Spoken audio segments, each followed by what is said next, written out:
The opinions expressed within the content of this podcast solely that of our guests and do not reflect the views and beliefs of the Bigfoot and Paranormal Encounters podcast, its hosts or its affiliates.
Dave Weigert was born and raised in Baltimore, Maryland. His family has seen and experienced far more than most families with strange encounters and tragic moments. Dave, the youngest of 4 children and the only living sibling, went on to have many strange encounters throughout his childhood and adult life. At age 20 he began his journey to learn about the unknown. Dave has a background with Baltimore County Fire and Police, private security, bodyguard, bank security and security for a Baltimore sports team and other law enforcement agencies. Dave started the Maryland Paranormal Research Team in 2003 and closed the doors in 2016. He started Other Voices on the MPRT radio network along with a newsletter.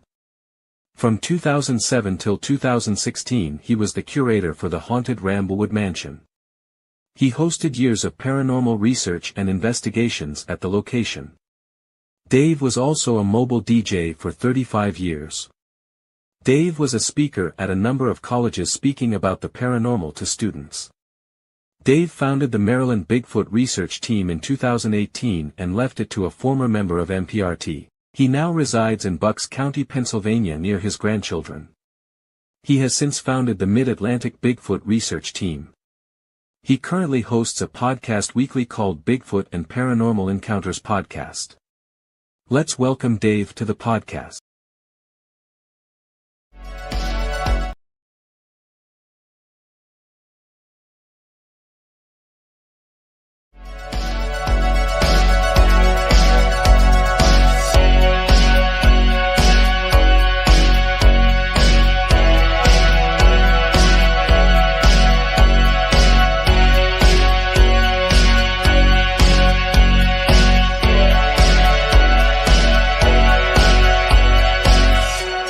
Welcome to Bigfoot and Paranormal Encounters Podcast.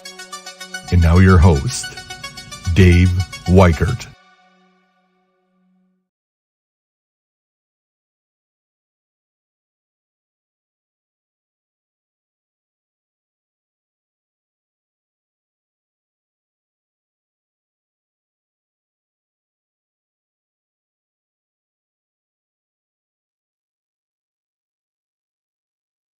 Wow.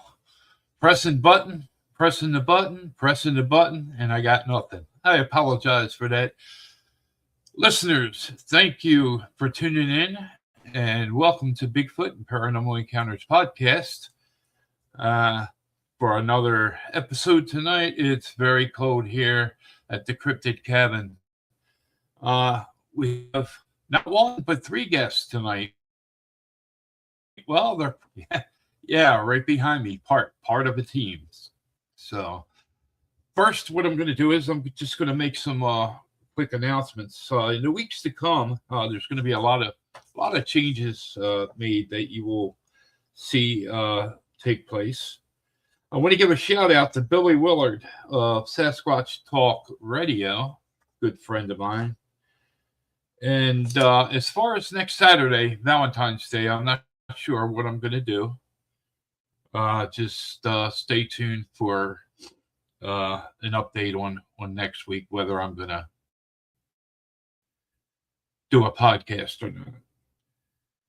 All right. So let me bring in my co-host, my good friend Tracy Jones. Let me get in here. Hi, Dave. How you doing? I'm excited about tonight. There you are. Good. I saw you right away. You must be a little bit delayed. Press. I'm like, come on, people. Yeah, you glitch to me every now and then. Something weird was. Just blame it on the winds. That's all. That's all you got to do. Yeah. Yep. So, Tracy, tonight we have a paranormal team from your neck of the woods, from my old dumping grounds.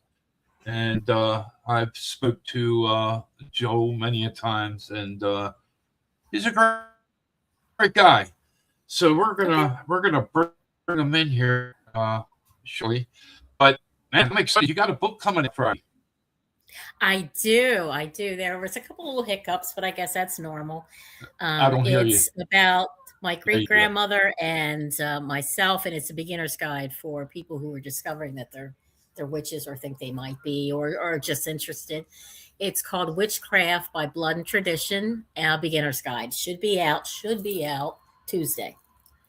So I hope it does well, because I ain't never doing this again. Excuse me. Well, we're definitely gonna get you on here and have a discussion about that book, and I definitely want a copy of that book. So you'll do good. Thank you. Are you gonna write any more? Oh no. This took me almost 2 years to write. No, I'm not. There is a delay in the a little bit podcast. I don't know why, but blame it on the winds.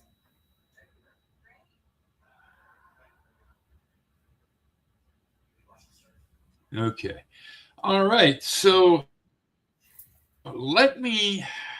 Oh gosh, it's like the right side of my board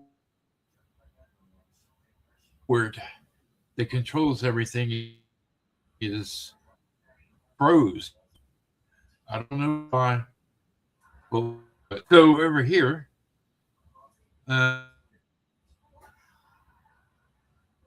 and let's see if I can. No, let's. I'm on. This is a fun thing Tracy, about live can TV. you see that? What I just put up there? Yeah. I see you. I see me. Yeah. Yeah, my water. All right. Let me just. Okay. All right. So, Team Bio doing our to uncover the truth and suppose. My mouth should dry a little bit, but I'll take care of that in a second. The Paranormal Appalachia research team is dedicated to uncovering the mystery around areas. We investigate supernatural and paranormal phenomena, including cryptids such as Bigfoot and Dogman, UFO, UAP sightings, hauntings, and other unexplained mysteries.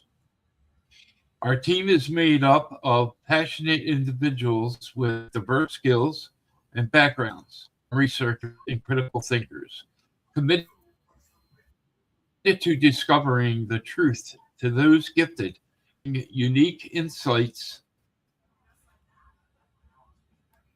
to our investigations. We combine a broad spectrum of expertise in, man, I never said it before, okay. Joel will correct me on that, I'm sure. All right, what we do, our goal is to discover and confirm our truth and understanding of the world we live in, and create honest content that shares our experiences along the way.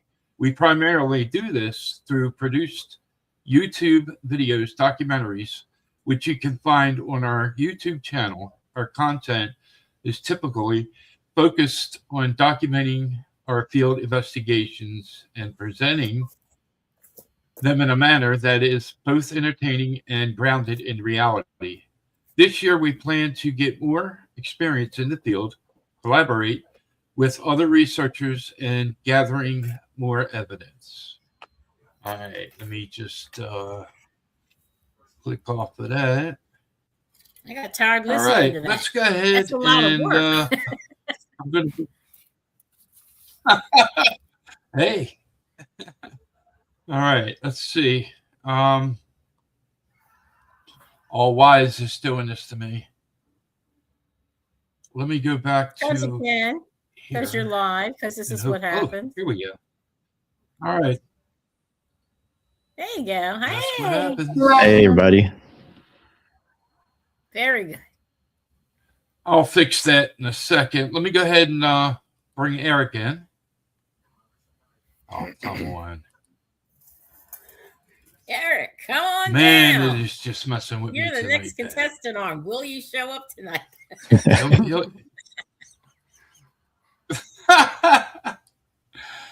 All right, we should have him here. There he Hey, is. look at that. I showed up. Win the grand prize. Okay, now let me just get this off. Why is this doing this to me? In the meantime, how about you all tell everybody about All right, yourselves? let I me know we just, just read all that, but it's come here on. the good dirt and stuff. Yeah, sure. Yeah, it's not giving me my.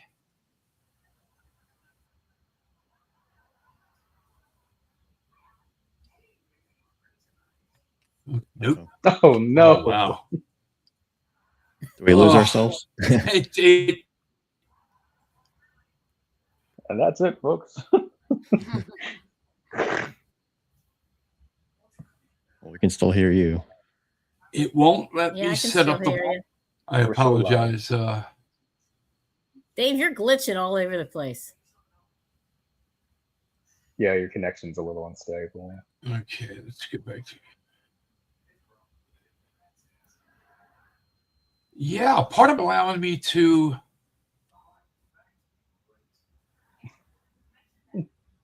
set us up right so that we're right next to each other. The only one. All right, let me put this here. Let me see how we. Nope. Oh wow. All right, let me get it back to.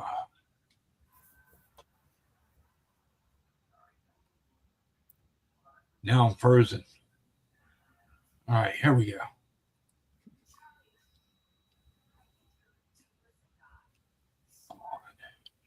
There we go. Yay! Okay. Oh, we're back. Wonderful. There we go.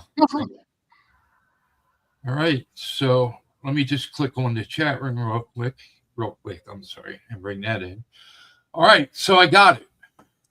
Not exactly the way I want it set up, but it did allow me It to works. do that. So let's do this.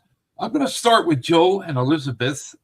Yep, I'm going to start with Joe and Elizabeth. Go ahead and introduce yourself and tell us a little bit about yourself. Sure. So hi, I'm Joel. This is Elizabeth, obviously. I'm the one who kind of started this group. I'm the team lead here on the Paranormal Appalachia Research Team, otherwise known as PART. And I've always had a lifelong interest in unexplainable things and things like Bigfoot, cryptids. And ever since I was younger, it's just something that's always interested me. Over the years, watching others and seeing YouTube channels and things like that, I've always kind of thought to myself, I could probably do that, and I could probably do it better than some people, in my opinion. So kind of became like a passion of mine just to really get out there and start doing it. about a year and a half ago, I attended Bigfoot Pennsylvania Festival with Elizabeth here, and spoke to a lot of great researchers and got a lot of inspiration and encouragement from them to when I told my idea to make my own group, they were all for it. And from that moment, I said, yeah, all right, let's do it. And I hit up Eric, who's a close friend of mine, who I've been friends with for years, a close friend of ours. And that's kind of how it all began. And we're pretty new to the game. We're only been doing this for about a year and a few months now, officially under the part name. But we're looking forward to keep going here. And I'm Elizabeth. Nice to meet you guys, everybody. Hi. And I've always been very fascinated with aliens and UFOs. And I had my own unique experience when I was younger that is, to this day, I can't explain it. But and I've also had a near-death experience also myself. So I've always just been fascinated with the paranormal and things like that, but especially the UFOs and aliens and everything like that. Just very fascinated when I first was able to watch TV, very young, and I just saw like a alien show, UFO show, and I was so intrigued and fascinated, and I was like, oh, I want to learn more. This is so fascinating, and I do believe, and so yes. Okay. And she's my sidekick when it comes to research. Try to always do things in groups together, obviously as a group, as much as we can. But she's my right hand side, always there with me to support me, and we support each other in our interests. There you go. Cool. My name's Eric. One thing. Oh, I'm sorry. Go ahead. No. Go ahead, Dave. I want to hear it. No, I was just going to say, I got many of years in the paranormal. My wife has always supported me, but she's more or less, been in the background, and but she supported me the whole way. So go ahead, Eric. Thanks. My name's Eric, and I found my way into a lot of different types of spiritual mediums when I was younger, and experienced a lot of paranormal activity and inexperienced interactions with the veil. And over the course of my life, I actually found myself leaving the occult and becoming a Christian. And during that experience and having the Holy Spirit with me, I realized the greatest paranormal experience you can have is having the Holy Spirit with you, because it is literally the experience you're having in yourself. Guiding you every single day, communicating to you about everything that's ethereal and true in the world. And as time went on, I started realizing that a lot of people experience things with the veil and they don't even know it. So I began introducing them to synchronicities and introducing them to angel numbers and different ways that God tries to communicate and connect to you outside of prayer and through blessings. And while Joel and I were talking one day with Liz, I offered them the chance to sit down and do a reading, and it's kind of what brought us together. And they understand that the concept of a Christian doing divination is probably not biblically correct, but it's something that I understand and I utilize as a tool to help me gravitate closer to where God wants me to be and utilize the information that I've learned. Because no knowledge unlearned is, it's all wisdom. It's all something you can use. So my goal and hope here working with Part is to be able to bring what is, for the most people, fictional, but to me, supernatural and mostly normal, to light, so people can learn and see the other side. Interesting. We've been able to do that on our last mission, and I think Gracie, we're very successful. Oh, I'm sorry. No, that's not. I was just saying that our last mission was successful doing that, and I can't wait for more. I'm happy to be here, and this is a great honor for our team to be able to be on your podcast. So I'm excited to see what happens. I apologize for the difficulties that we're having. However, I will make sure that I am on the phone with StreamYard because I'm to the point where I'm fed Don't up. get with yourself this. riled up. Because Your I head will actually pop off again. What's that? It will. It's an ugly sight everywhere. Tracy, I'm sitting here. I'm waiting. So, what do you have to share with Elizabeth? Well, if he's been seeing me look over in this direction,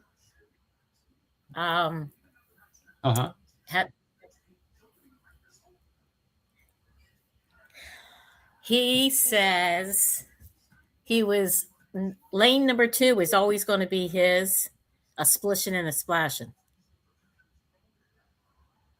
Does that make any sense to you whatsoever? He said he would take you and who? Emily to the pool. Oh yeah, my dad. Oh, okay. That's what he's been very insistent today. Like, oh wow, you can still hear it. It happens from time to time. Wow. So and he passed away in October. Of last year? No, last year. Yeah. Mm-hmm. He loved going to the swim center. He loved swimming laps. That's the only thing he could do. He had really bad neuropathy and it was very painful for him to move. And the only thing he was able to do that gave him joy was swim laps and swim. And okay. Yes. He says he was born in October too. Yes. He was. He said I came in October and I left in October. He's funny. He's a funny guy. He was a very funny guy. Yes. Oh my goodness. Yeah. Says that he used to write newsletters. So yes, he did. Okay. All right. What do you want to say? No. Okay. Tell Janet I love her very much still today and always. And this would have been our 52nd. Yeah. I'm sorry, Dave. What? That is incredible. I'm not going to mess with you no more. That is just, I am blown away. Oh my goodness. I'm done messing with you, Tracy. Oh, I got more. He says he's with his 2 brothers, Joseph and Philip. Yeah. So the 3 of them are back together again. But just a sweet man. He's very proud of you. Oh. Like, sniffle proud, that kind of thing. Anything? He said he could go on and on about his time in the military, in Vietnam and in Rammstein. But what? Not today. Well, you go visit her and talk to her. So I hope all that made sense to you. It makes 100%. Oh, I'm sorry, sweetheart. No, this is wonderful. Don't apologize. It's just so moving. It's so moving. Wow. Oh my goodness. Thank you. You're welcome. And I have a little story I want to tell you everybody that he died on October 27th at Walter Reed, and that was on a Monday. And that Wednesday, I was driving to go visit my mom, and I was in the woods, and I'm in my car talking to my dad, and I said it was a rainy day and I had to use my windshield wipers. And I said to my dad, please give me a sign, any sign. Even a rainbow or something. I just, and all of a sudden I come out of the clearing of the woods and I see a complete full rainbow. And there was not supposed to be a rainbow that day. And I said, thank you, Dad. And I knew that he was listening. He was there giving me a sign. Yeah, he said, before he's gone now, but he said he would leave you little signs, little messages that only you would know. And you get a giggle out of them. So yeah, have to let me know how all that goes. Oh my goodness! Wow. Yeah, all right, Dave, I'm done. I'm not messing with anybody no more. Thank you, Tracy. Yes, thank you so much. I just wanted to give a quick shout out. I want to thank Karen for tuning in tonight, and let's see, we have my sister-in-law Trudy's on here, and Hello, sister-in-law. give me 1 second here. Walter. Hello, Karen. Okay, Walter's on here as well. Hello, Walter.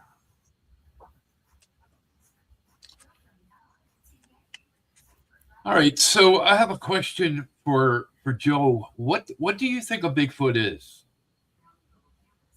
It's a good question. Well, one, that's what we're trying to figure out. But if I had to just, based off my years of listening to so many stories, like hundreds of stories, eyewitness accounts, and just everything I've researched, I think that they are probably closer to a hominid species like us. But there is also just that other element to it, that strange spiritual element that people come across. And the way I like to think about it is you can look at humans and say, us as humans right now are very physical, right? But we also have spirits, and some people run into those spirits, like we just ran into here at the beginning of the show. And that can manifest itself in different ways, and people can see apparitions and say, oh, well, I saw a person and they were there 1 second and then they disappeared. And then you have people who see Bigfoot and they say, oh, it was flesh and blood 100%. And then you have other people say, I saw a Bigfoot, but then it dissipated and disappeared and cloaked and wasn't there the next second and left its footprint disappeared. I get that. When I was down at LBL with some other people doing a documentary, and they did the God helmet on me. Do you know what that is? Mm-hmm.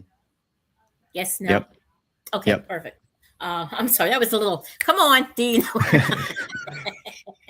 Anyway, they had this God helmet on me, and I'm like, let's say a football field away is this big dark shadow, and with my background, I'm thinking it's a big shadow person or something like that, trying to look big and puffy, and it was here 1 second and then right in my face within like a millisecond. I have since been told that most likely that was an alpha male Bigfoot.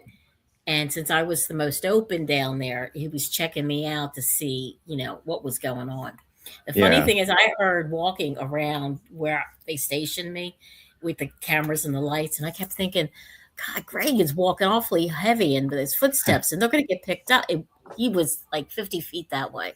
So I agree with it. I've never experienced something like that, but it was interesting. Yeah. So to wrap up my point on that, if we can have spirits that can manifest in that way, if a Bigfoot is a similar type of creature to us, that's kind of in between the veil or maybe even closer to that side of things, maybe they just have more free access to jumping between those two places.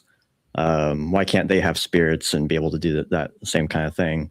So I think it's a little bit of both. Something that people are still trying to figure out, but I don't go into the camp of like it's strictly an animal and that's it.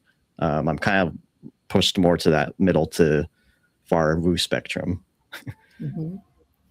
Have you ever? I'm sorry, Dave. I promise I'll shut up after this. Have you heard some of the theories about the origins of Bigfoot being part of the Nephilim and the Watchers and all that stuff from all the biblical? Where do you stand on that? I'll be the first to admit that I haven't looked too far into that specific theory before. And I think a lot of times when you look into biblical context and just try to make sense of it, one, you have to understand that during that time, the people who wrote those passages are still people, and they're still going to interpret things the way that they at the time will. So maybe they actually are fallen angels, or maybe it's just what they perceived as a fallen angel, and they didn't know how else to describe it because to them it was otherworldly. Yeah, I get that. But yeah, you could certainly draw that line and say Nephilim could just be the equivalent of a Bigfoot in the Bible, but it also could be very literal. There's a lot of very literal things in the Bible. So sure. Okay, so Do you think they go in and out of portals? And do you think they are supernatural? It's not something that I've personally experienced yet. I've certainly heard of that, and seen others talk about that. Again, it goes into that idea of them being more of a spiritual creature. So I certainly think it's possible, but I'm not 100% on it just because I haven't personally been able to like experience or see that for myself. And the evidence that is out there, people who have had those experiences, like it's a little harder to find concrete stuff about like, here's a portal opening up and people seeing it step out, you know. It's more anecdotal, Right. but it's something you can't just dismiss 100% either. We don't know, but I think there's definitely a supernatural element to them.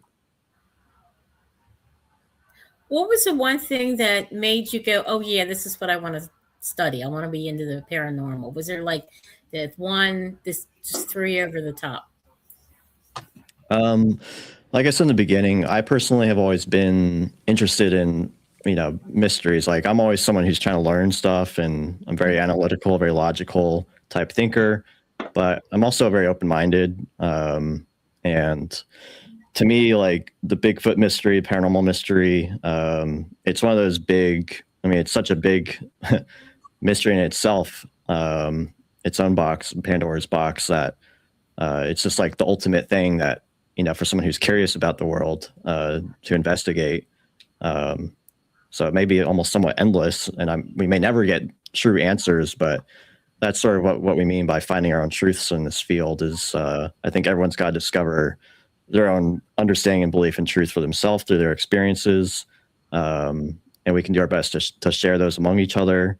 But really it's got to be something that you decide for yourself. And I think for me, it's just been a lifelong interest. And I started to really dig into it a couple of years ago, maybe about 10 years ago. I started to really dig into like being obsessed with looking at evidence and whatnot. And there's a couple of videos I came across where I used to be in the camp of like, oh, I think people are just like misidentifying, and, you know, because that's that logical side of me trying to rationale it. And then, I would see videos and I'm like, actually, that looks legit. And like, the more you dig into it, the more I can't keep making excuses for it being something else. It just starts making more sense to say, well, maybe it's just a real thing, because that makes more logical sense than trying to explain it off in some ridiculous manner.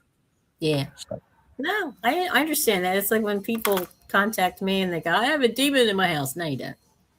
Yeah, not every bump in the night is a demon. Not, you know, there's so much more that comes way before that. And the chances of you getting an exorcist demon, no, it's not going to happen.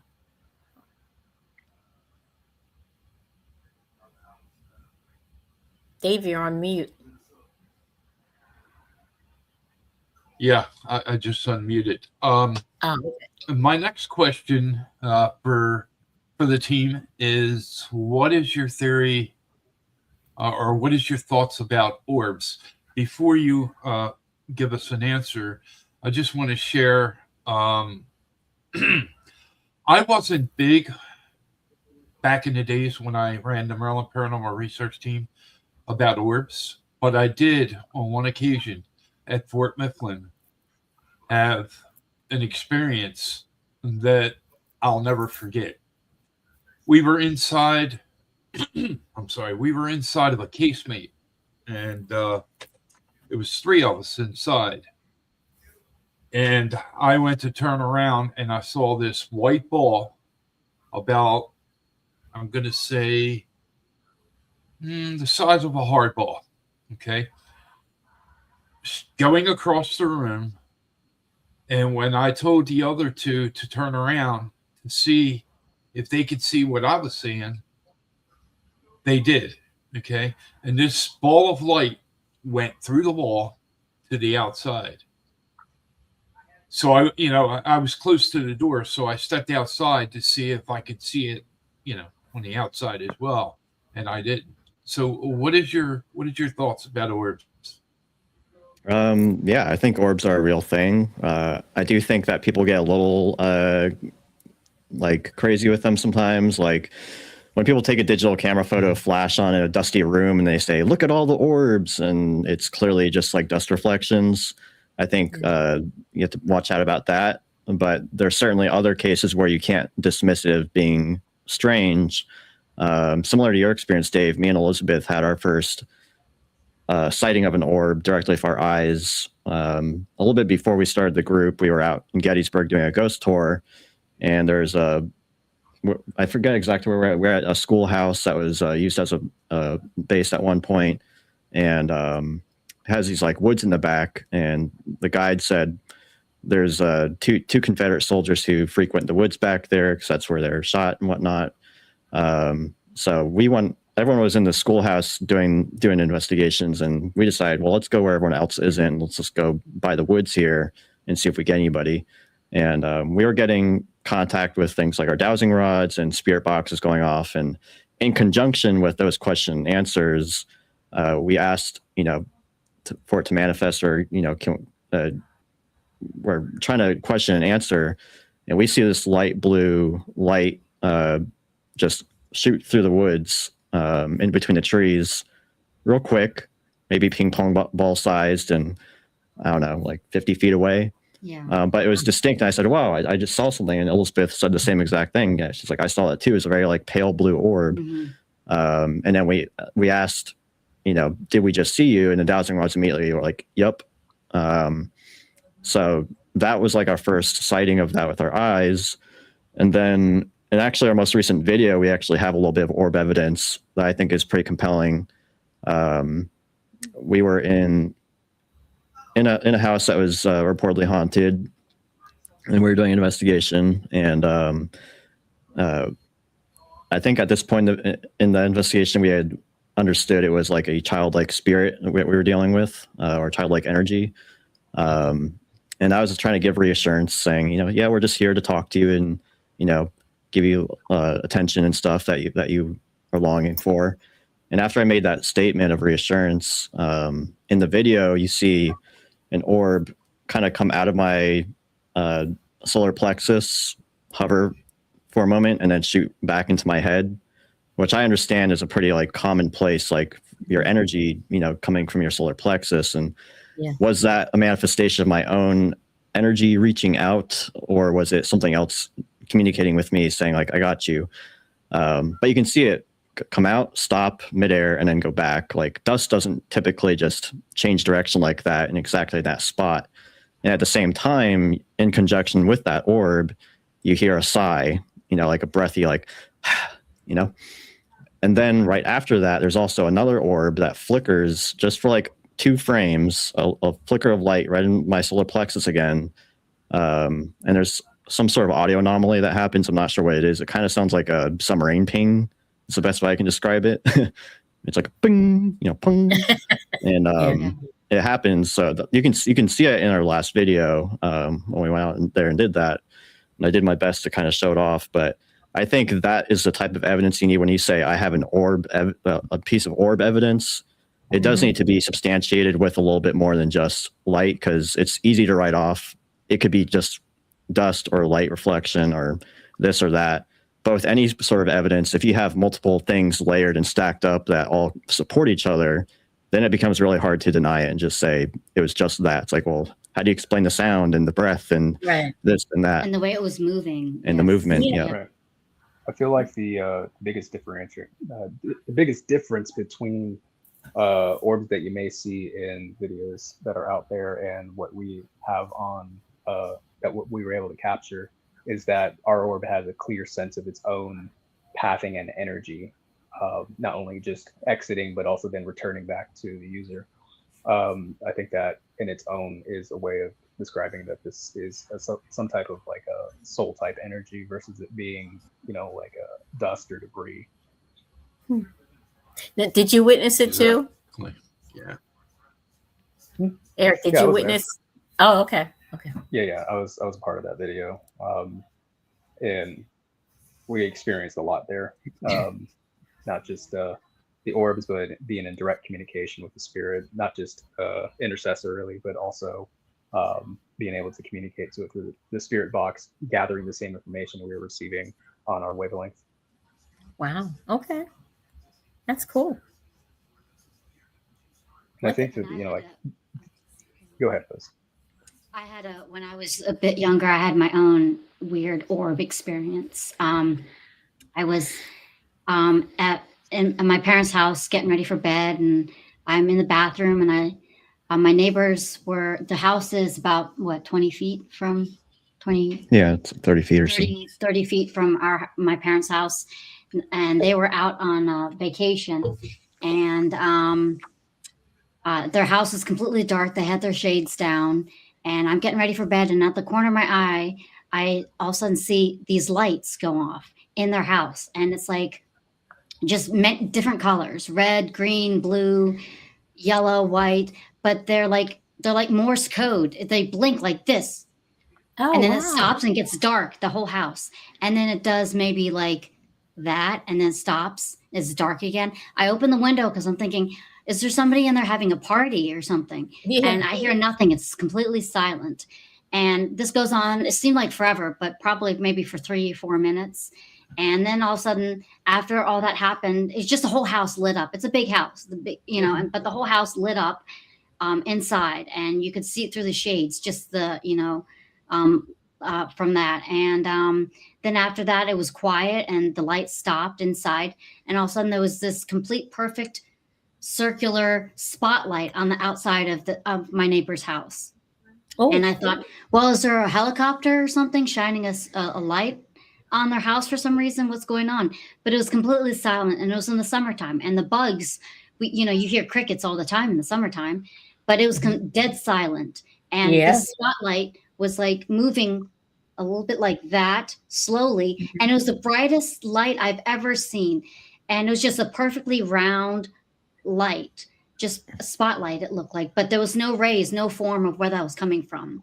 And it did that for a little bit, and then it was gone, and that was it. And to this day, I cannot explain what that was. But ever since I experienced that, and I've experienced some other things, I've just been fascinated with. Yeah, I feel like that's like orb adjacent, like not exactly orb, but light anomalies in general. You can batch them into the same kind of ballpark, I think.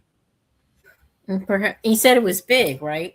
It was huge. The outside light. It was like helicopter spotlight, that size of that, just on the outside of the house, but complete silence, no rays from the light at all. And it was just. I'm wondering if it could have been a portal that was attempting to open for whatever reason there, Mm-hmm. Just a thought. Yeah. Maybe, yeah.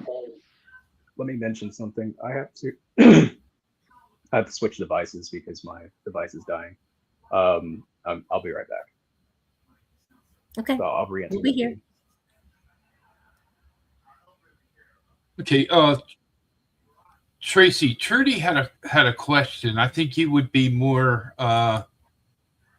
You could probably give her a better answer than I could. I'm not a hunter. I think I'm the hunted. Sure, they can be attracted to you. Absolutely. You walk into a room, some people's aura is very warm and inviting, and other people are cold and distant. It's the same way with the paranormal. Sometimes people are just going to have this bright light about them, and it attracts them. You don't have to be like me to attract them. Anybody, they're everywhere. But yeah, you could absolutely be hunted. I don't mean that in a bad way. You make friends easily everywhere. Yeah. I think it also, some people, they just, maybe it's a wandering spirit or something, and they kind of just come into your presence. Other times you go to where they're at, and they, either hang around or, we've had that experience. Like, I think when, on that same investigation we were talking about, this took place in Sutton, West Virginia, geographical center of West Virginia, in the Flatwoods area. And all I'll say is that area, it already has a history of high strangeness, from everything from Mothman to the Flatwoods Monster. So there's already that rich lore there. But the things we experienced there, yeah, there's something going on just geographically with that area. Yeah, this is actually the photo that got us interested in this house. This was taken by the shop owner and homeowner who bought the place. It was vacant. She doesn't live there. She's renovating it. And after she had kicked the people out, she kept getting calls from her neighbor at, the middle of the night saying, hey, there's people in your house. You go take a look, make sure they're not squatting in there or anything anymore. And eventually she went out and she snapped that photo. And what's interesting about that photo actually is you could see how short they are or how they filled that one window pane. We recreated that in our video. We did a side-by-side. And Elizabeth is she's pretty short. She's like 4'7". So pretty petite. Yeah, she's petite. But when she was standing at the window, she was like above that first pane. Now, people commented and said that it looks like she's sitting down, which could definitely be a possibility. And they're also. It looks like she's an older woman too. Yeah, that's what we thought. But like I said, in that same investigation, we picked up on it being a childlike energy, which and the child who was living there, they were young, so there could have been multiple spirits. There also could have been multiple spirits. Yeah, in general. Once you cross over, you can present yourself however you want. Well, actually, that's a great question, Tracy. Maybe for you, I'd like to get your opinion on this. Unfortunately, Eric's this is mainly his theory, but can you get a haunting without a death? Can there be a fracturing of the spirit, maybe caused by trauma, where a piece of you is left behind and is still repeating that loop? All that is a stone tape theory. If something absolutely hellacious happens in an area, okay, and then those people who created that situation, they go away, the electricity in the home and the mirrors and the walls and just everything, tape it, bring it in, because if you ever seen two people fighting and they're just really going at one another, you can feel that energy coming off of them. Well, it has to go someplace. And that case, it would be a residual haunt, which is nothing. It's just like it's on a loop. It scare the bejeebies out of you if you don't know what it is, but it's much different than an intelligent. Yeah, and that's what we picked up on. We didn't feel frightened or scared or anything when we went to this home. It didn't feel foreboding like that. And pretty soon after, like Eric literally had the spirit tug on him and tug on his flashlight and say like, hey, I'm here. Eric, you want to talk about that a little bit? Yeah. Oh, yeah. It was kind of a silly moment because we were there and most of the time I couldn't really sense anything. And it was kind of jarring for me because normally, I've mentioned before, the supernatural is very natural for me. But being in this position, knowing that there had to have been something here or that maybe we're just not sensing it or maybe there's some hexes here that are blocking it, I couldn't figure it out. But then eventually, when we were doing the photos, trying to figure out like a height difference in the windows, I felt a tugging on my flashlight. It was just like a little like, hey, I'm here. And it was about, at thigh height because I was just kind of had my arms down. And I turned around and I was like, oh. And it like immediately dawned on me that like this is a child spirit of some sort. And it wasn't until later that we discovered that it was not like a dead spirit, like it was actually a fractured spirit that had been imprinted there. Trapped there is what we called it.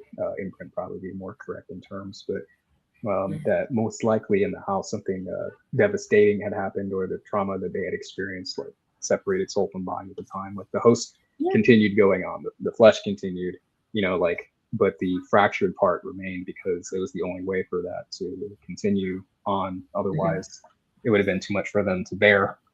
And we were able to spend time communicating with the spirit and asking why they were there. And like a lot of things continued after that became more apparent, even finding like in the house, I don't know if they've explained this or not, but in the house, all over the house, writing on the walls that like this was like a house where these kids grew up most likely around drugs, toddlers to teenage, whatever. And so they're literally just drawing on the walls, writing their stories on the walls, the communications on the walls. And on the wall, while we were communicating to them, we had found that there's a section on the wall where they had been communicating to us. But in their present timeline, when they were like physically there was questions on the wall like, Eric, who are you? Or, are you a ghost? And I was just like, this is a interesting circumstance where, like, in the spirit, in the timeline, we are talking to them in their timeline. It was a very interesting circumstance. So it was a first for me in that experience where the spirit had placed us to interact in their lives then. That's and then awesome. Now as well. Yeah, we called it like completing a time loop where, Yeah. And it was addressed to him, like, and for context, yeah, like Eric said, there's writing all over the walls there. There's names of people, but there's no, it was clear to us that Eric wasn't a popular name or common name. Like, there's names of the girls who used to live there and whatnot, and because they like writing their names on the wall. But this message was very small compared to everything else, and it was written in pencil instead of like the bright markers and stuff most everything else was. And it was after I was kind of zoning out, feeling like there was something to be seen in these messages, and I was kind of searching for something. I was like, all right, well, show me what you want me to find. And I think earlier in the night, at one point, Eric was also being prompted that there was something for him that he needed to read. I don't think he found it that second, but I found it, and I was like, Eric, this one's for you. Like, it literally says your name spelled the way you spell your name, and asking if you're a ghost, if you're alive, who do you like, which was very relevant personally at the time, and just things like that. And it stood out. That's so cool. Yeah, it was like they knew that we were going to be there, or we were there at one point in their timeline, and then we physically came there to close that loop. And Eric literally responded back, writing back on the wall, like, here are my answers.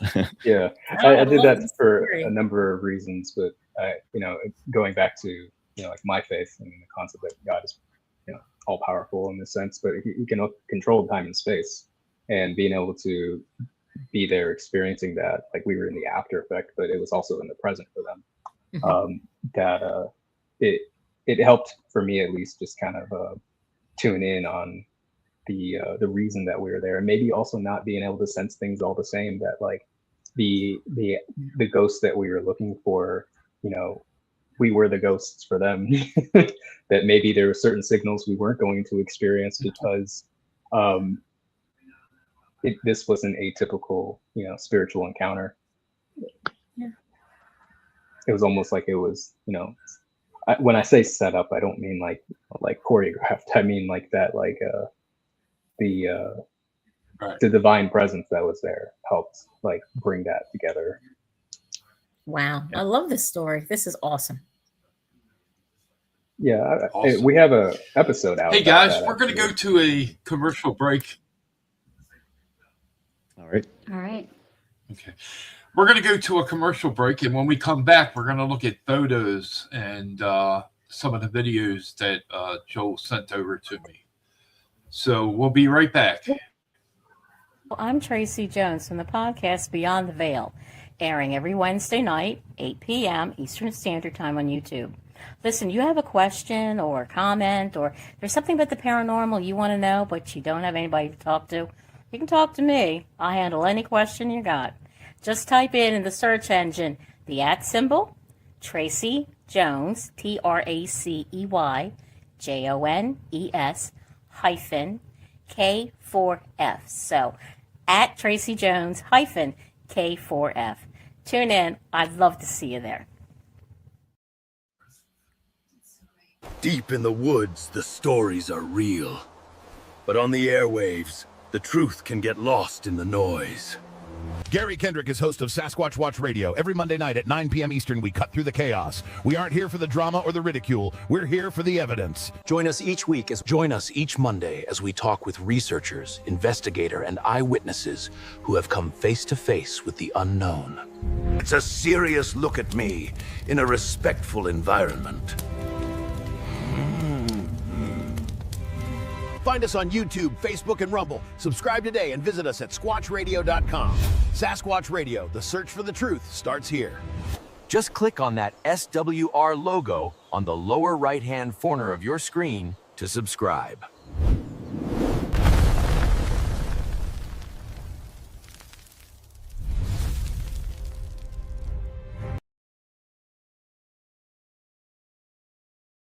Crafty Witch Soiree will be at the Boulevard Diner in Dundalk, Maryland on April 4th from 10 a.m. to 3 p.m.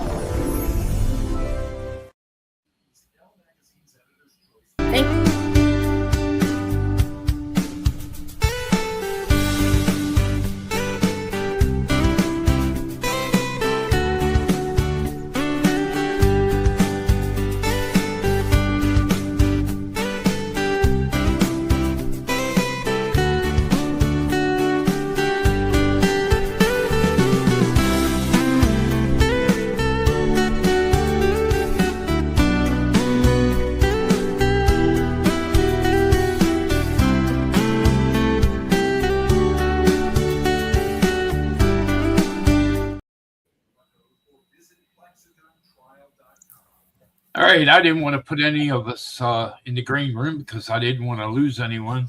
I don't blame you. So what we're gonna, yeah.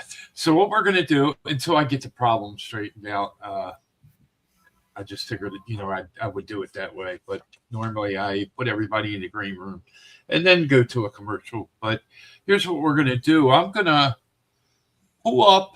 I think I'm gonna go with the videos first. Or let's see. Let me take a look at what we got here. Let's go with this one, Joel. Sure. I'll be happy to provide context to each.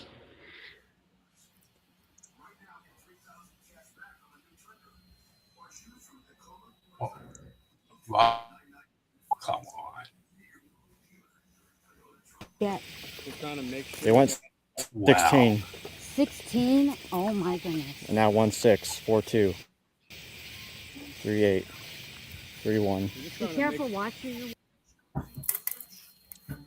Yeah, so actually what's interesting about this one is this occurred before we really kind of got started as a group together. I mean, it was like one of our first outings together, all three of us.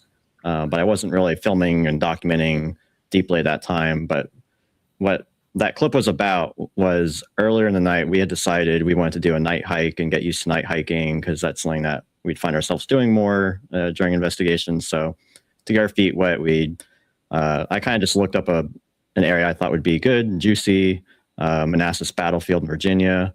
Anytime you come across Civil War battlefields, you're likely to run across some interesting stuff. And this was a spot that was also had a trail through the woods.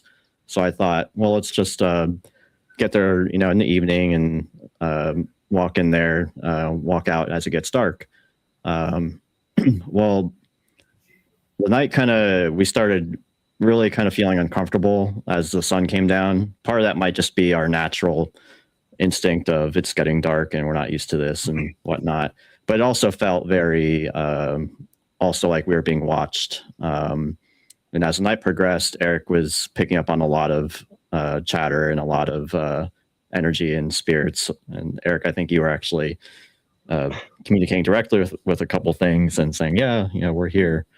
Yeah, it was actually a very funny trip in the sense that, I mean, it was terrifying that we experienced some of the things that we did while we were there that we'll talk about later. It was a funny trip for me because this was the first outing where I was communicating openly with the spirits, and Joel, being the logical person that he is, despite the deep interest in supernatural and cryptids, was skeptical about everything that I had to say. Like, it's this guy full of shit kind of experience, and I was getting frustrated with that. But eventually down the line, as we were exiting and listening to the spirits to leave, that they didn't want us there, one of them told me that they were going to spike the EMF, once we got to the parking lot. And I expressed it out loud in full faith that it would happen. And that's what we caught on the monitor. Yeah. And what happened earlier before that, what prompted me to start recording was the scary part that happened during that night was as we were walking out. So I started picking up on EMF. I was running EMF and I was getting quite distracted by it because I was trying to debunk it and I was wondering, wow, we're getting spikes in the woods. It should be zeroed out here. There should be very low numbers, but we're getting, a lot of fluctuation. So I was there busy trying to like debunk things, and just as we were walking, and it was backing up what Eric was saying, because he was already picking up on things that were escorting us out spiritually. And then just to describe how this trail is, it was an old railroad grade, so there's two sides of the trail. There's, you know, the first loop in, and the other side is the other side of the tracks loop out. The tracks are never built, so you just have where they graded the ground. So basically there's two. When I say the other side of the trail, I'm referring to like 30 or 40 feet away. The side we came in on, we looped back around and we're going back out. But on the other side of the trail, we hear what I like to describe as just like a banshee scream. It was blood curdling and half animal, half human sounding.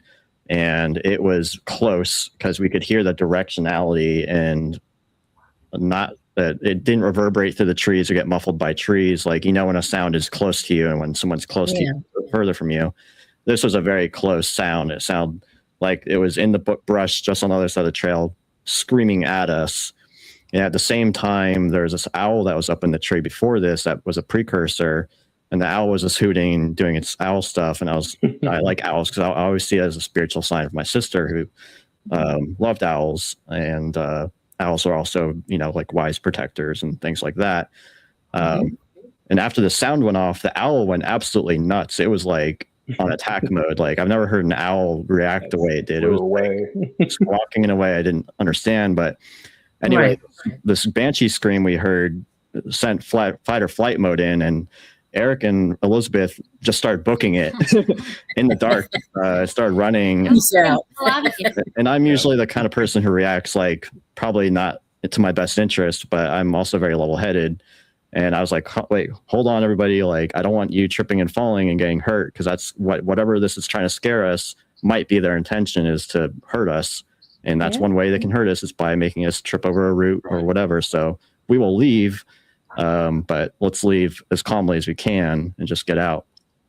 So anyway, that prompted me to start recording on my phone. And then that led to us finally getting out of the parking lot. And what that clip was confirmation of Eric's ability to speak with the other side, when he's saying they're going to spike it. And on the video, you see it. I mentioned it. It's spiked to a 16, which is pretty high for just being out in the woods randomly. And it had not gotten that high at any point. And it was right when he said it would happen. We're hitting the parking lot right at that moment. So it was like, boom, confirmation. We're like, all right, well, there we go. So that was like just our very first kind of like experience as a team, having something happen to us that was highly unexplainable. Yeah, there was I wouldn't say an encounter, but like I had been kind of premonitioned this event happening beforehand. It wasn't clear to me when, where, or anything like that. I was car camping in my car, visiting a college that I was looking at going to. And the night that I spent there, I had heard intercessorily that like I would be experiencing something spiritual but terrifying, and I needed to take caution. And, you know, the way that I talk to God is just as you would talk to anyone else. You know, he's with me at all times. I'm not sitting there doing ritualistic prayers or anything. I'm just talking as I'm talking to you guys. And I'm like, what am I gonna see, dude? like what do you mean? You know, like I'm in a car in a parking lot. Like, please tell me that's happening when I'm not in this situation. And he's like, no, it's gonna happen later. You'll be with friends. And then he showed me in a vision a woman with like kind of like the Ring, you know, like dark hair laying down, white, kind of like torn and tattered clothing, kind of like walking in the woods, like approaching me. And on the way out from that, we call it a banshee experience. I'm not really sure what the spirit was or what we experienced when we were there. And after the scream happened, it literally, as Joel was saying, carried from the back end of the woods where the barn owl was, and then like maybe 60 meters past us. It was kind of like, you know, like a fast car moving past us, but it was a scream. Wow. You know, and I felt that in my soul. I was like, oh my God, like I don't know if we're prepared for this, you know. On the way out, I heard this metal sound like a gate opening, and there's no metal gate. We're in the woods in Manassas, and I'm like, what the heck is that? And when I turned around, I caught a glimpse of that white woman on her way out. Oh, And okay. I was like, that's when I started hearing, like, you need to get out. You know, like, you need to get out. Like, we're Yeah. going to spike it in the parking lot. Like, just get out. I'm like, okay. Wow. Yeah. I had All right, this next one, you can tell us what location is, if you can. The next one's called Cannon Fire.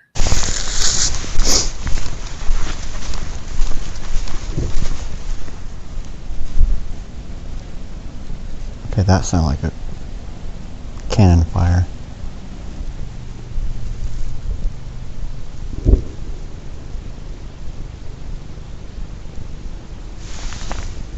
There it was again.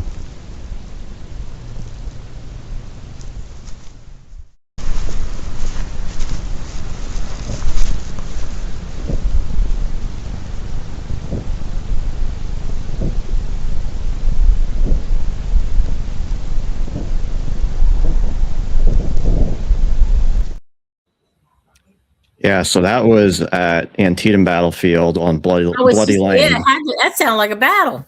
Okay. Yep. And yeah, it doesn't surprise me one bit. What, weekend or weekday? I think it was on a weekend, but it doesn't really matter. What was interesting about that night is we went out there and walked Bloody Lane and walked around the field and stuff, and really weren't feeling anything. We kind of joked around, said, not trying to make puns here, but it feels dead out here. And before we left, I walked up to the watchtower, and as I was walking back to get ready to leave, we started hearing that go off. And I think that's a perfect example of what you were mentioning, Tracy, about stone tape theory. Battlefields in general are great examples of that, because a cannon and a musket gun, they don't have a soul or spirit to themselves. Right. So they're not haunting the battlefield. But what did happen there is a lot of energy and fear and death and just everything that those men were going through in that battle. And I think that whole, everything together, the energy of that blast going off just kind of gets all rolled into it together and put into the land. And you just come across these situations where, for whatever reason, the energy is just reverberating through time and however it works, but we certainly hear it. Like, and we felt it too. Yeah, the cannon fire, and the reason why I'm pretty confident, I'm like, it's cannons, because you can feel the low frequency reverberation in your chest. Kind of like when fireworks go off and you hear that, you feel that boom hitting your chest. Same exact thing. And I looked on a map to make sure, and I was like, I don't think anyone's out here at 11 o'clock shooting off cannons for reenactments or anything. Like, there was none of that stuff going on. And the musket fire, when I looked up, reenactments, it's exactly like a fire at will charge or fire at will instruction. They just kind of load and fire at their own accord, and same kind of cadence there. So yeah, I think we just picked up on a little bit of that residual energy there. It's a great example of that stone tape. Definitely. Okay. This next one is audio. It says, "Oh, it's you."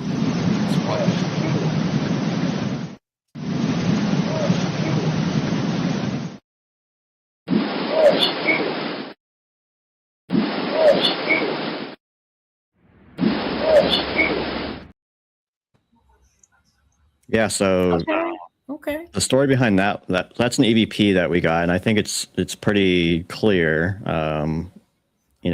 Some people might think it says other stuff. At first I thought it said, "Oh, a deer," but the more I listened to it, I said, no, it's more like it's "Oh, it's you," and it kind of has that draw to it. Yeah.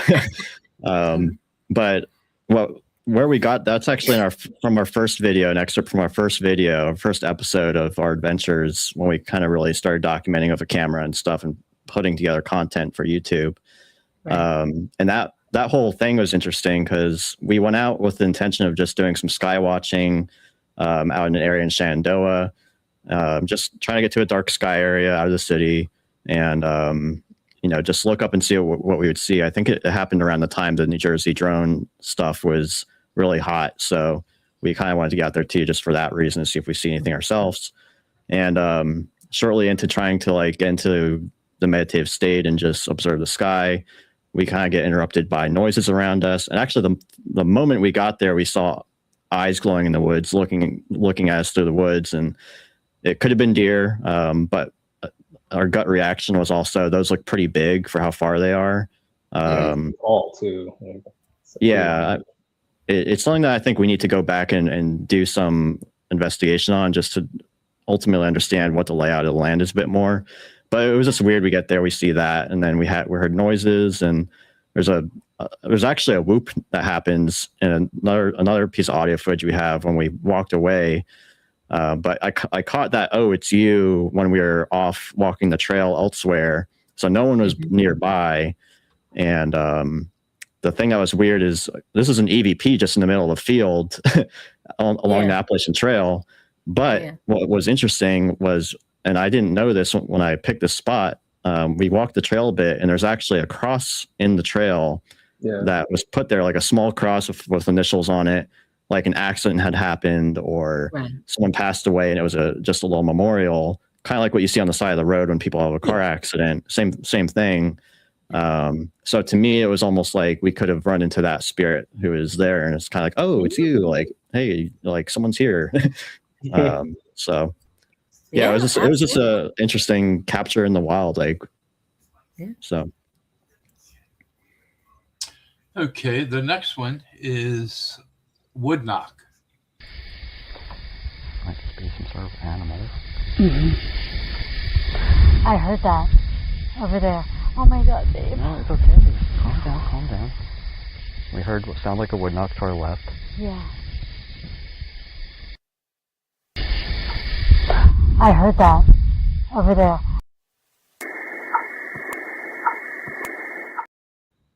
Nice. So a little bit more context to that clip. That was an excerpt from, I believe, episode 4 on our channel when I investigated Green Ridge State Forest. That clip came from... Might just be some sort of animal. Okay. So that clip came from an initial experience me and Elizabeth had just camping out there. And basically, I ended up getting a group site sort of on accident. So it was just us at this group site, which is meant for like 20 tents. So it was this big kind of field to ourselves, and it had this dry creek bed behind the site. And I decided, let's do a little night hike out here and just see what we get, just for fun.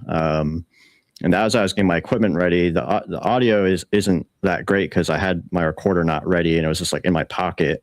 But me and Elizabeth both heard really creepy laughter coming from that creek bed. Like we described it as a witch's cackle. Like a witch's cackle type noise. People, okay. Yeah, and then right after that witch's cackle, the rest of the clip before that, it's in our video, but it's our reactions of us going like, oh my God, that's why Elizabeth sounds so scared, because we had just heard that witch's cackle, and I'm trying to calm her down. And like, let's try and gather ourselves here. Like maybe it's a bird, maybe it's a bug. I don't know. Like we're just trying to lie to ourselves. So because we knew it wasn't that. Like we knew what we heard isn't normal. And you shouldn't be hearing that from the woods behind your camp. But then right after that, we heard that wood knock, and you can hear the wood knock in the audio. And that actually happened all through the night. Like I was getting like wood knock like noises. I left an audio recorder up through the night. So, but anyway, that's the context there.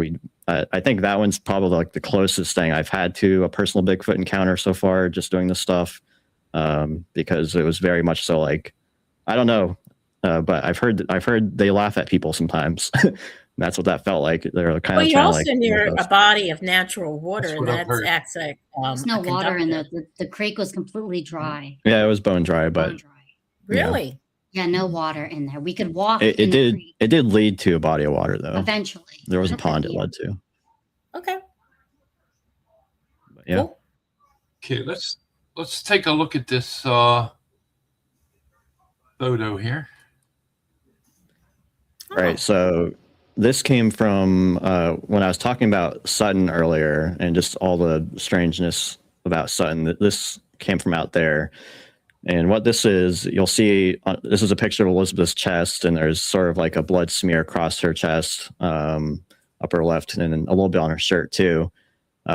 We went out to, this initially came from before we investigated Sutton. Me and Elizabeth went to the Bigfoot Festival out there this last year. And while I was going out there, we went to Bulltown Battlefield, which is a local Civil War site. And we walked back in the woods there.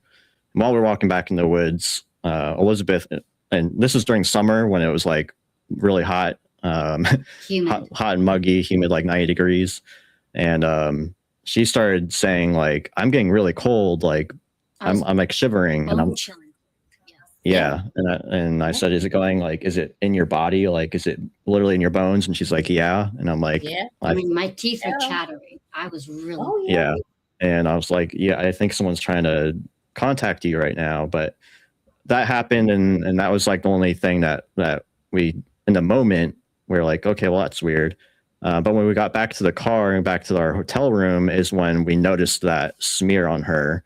And I took it as like, I don't know if there was like an injured soldier, and that's just like him trying to maybe like grasp onto you, and his hand had slid down and left this impression. But it was weird because we could not come up with a reason why that there was a blood smear.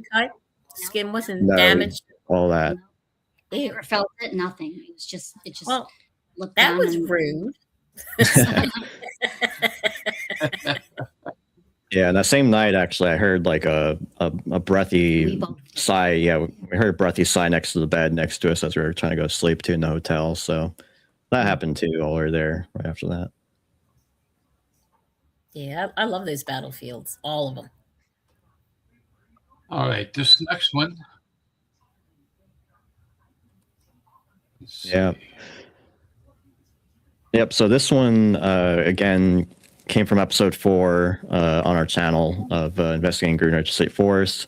That's Mike Lucy from Untold Radio Network.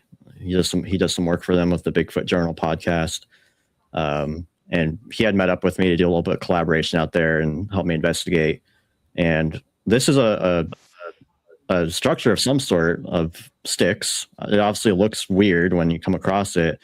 And it was off of an abandoned trail back in the woods. And actually off of that abandoned trail, we went just deeper into the woods, and we were kind of just met face to face with this asterisk shape or this glyph kind of shape. And he's more in the ballpark of, or the idea of not being big on the tree structure stuff. And I'm kind of 50-50 on that. But in the video, you see him like kind of like turn around and like laugh at me. He's like, I knew you were going to say something about this. I'm like, well, you knew I was going to say something because you know it's weird. It's like, this is like in the way, and it's like a star shape, like a perfect star shape. And a lot of those sticks there looked like they're placed there. And now we did play the game I like to call like the tree fall game and see like what can this naturally occur. And I think we did a pretty good job of deconstructing it and decided most of this looks like it could have naturally fallen this way and just be a coincidence. But if you look at like that stick there, that close up, like that one is a broken off branch that was placed there. And I'm pretty sure a lot of the branches didn't match up with the trees that were above. So, we kind of just brushed it off. We didn't want to argue about it, but I just wanted to include it because I think it was an interesting. Oh, it is. It is. If it wasn't Bigfoot, somebody could have been doing some kind of ritual out there. Yeah, I don't know. Whatever, but I would assume you would have found like some kind of residue of candles or stones. We didn't find anything like that. No. Just if anything, just evidence of hunters who may have been back there. We found an old blind that someone had set up with sticks also, but this doesn't look like a hunter kind of thing. To me, it looks like a don't go this way, because it actually kept continuing on to an abandoned road back there. Okay. But, yeah. If I walked up on the photo I just showed, I think I would turn around and walk the other way. Yeah, we kept going. Stay out. I mean, how much more clear can it be? Mm-hmm. All right. Let me let's see. Let's go to this. Yeah. So this is actually a photo I got much before I started the group. Maybe it's like 2 or 3 years ago, and I was camping out in Pennsylvania on the Chestnut Ridge area, backpacking. And I had just gone off to walk by myself. Just there's a bunch of laurel bushes and whatnot. And those can be kind of fun to walk through. It's kind of like a little maze walking through those sometimes when we're really thick and stuff. So I just kind of wanted to walk through those, and it came out to a creek bed, and there was a sandbar there. And what was funny is, like, instinctively I knew, like, I'm going to look for, like, I knew that this is actually a hot spot. Like, there's a lot of reports in this very small concentrated area. So I knew it's a good area to look for things and look for footprints and whatnot. And this, what you're seeing here is a kind of like an impression I found halfway in the creek. And I think there's another photo of it in the sand too, but I actually didn't notice these at first. And what was interesting about this is, I do believe in kind of setting your intentions out there, and your, just if they are spiritual at all, it doesn't hurt just to at least trying to communicate with them in a spiritual sense.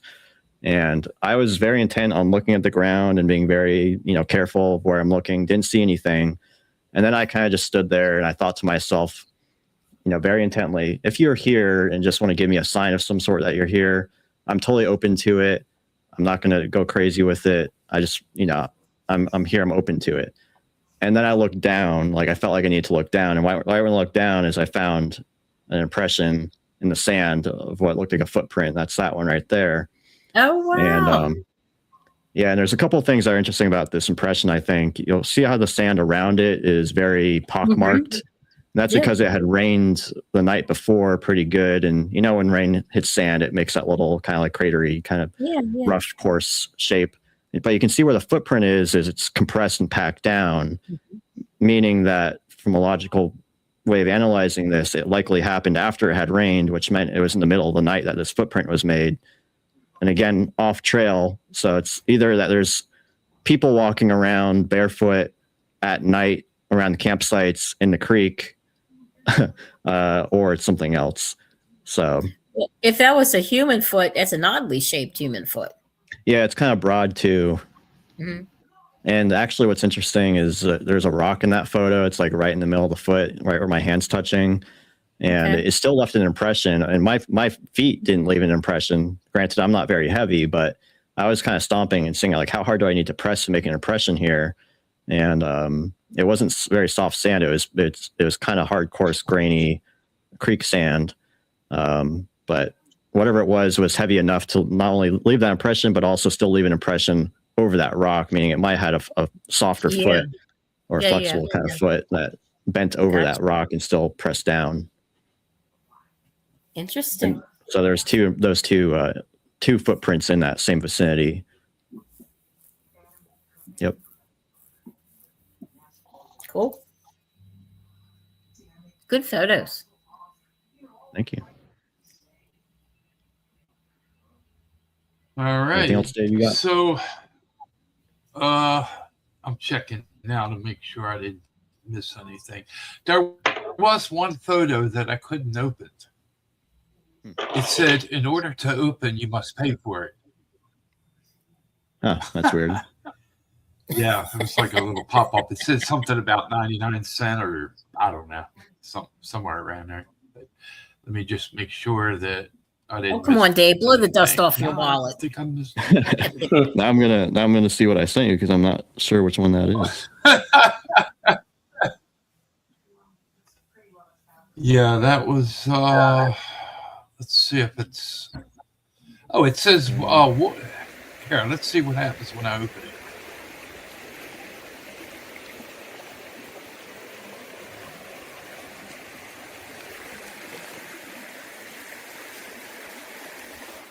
Three-dimensional perspective. Nice. I'm sorry, what was that? I was just mentioning that was just a video to make it a little bit easier to see the print because a photo alone is a little bit tough on that one because of lighting. So that was just me moving around it, trying to show it. But yeah, I think you covered most of everything I sent you. There's plenty more we can talk about, but that's up to you if we have time. Yeah, we have plenty of time. I have a question for you.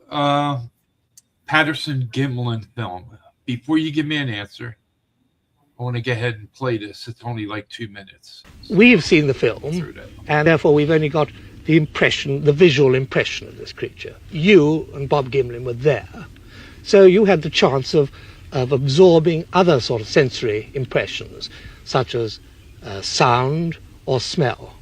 Now, is there anything you can tell us about it which we cannot appreciate from the film? We did detect a definite smell once that we had crossed the creek and got to the place where this creature had been. There was a strong, musky smell, a little hard for me to describe. It seemed somewhat like a dog that maybe had rolled in something dead and got into water afterwards, and this whole thing turned into a rather unpleasant odor.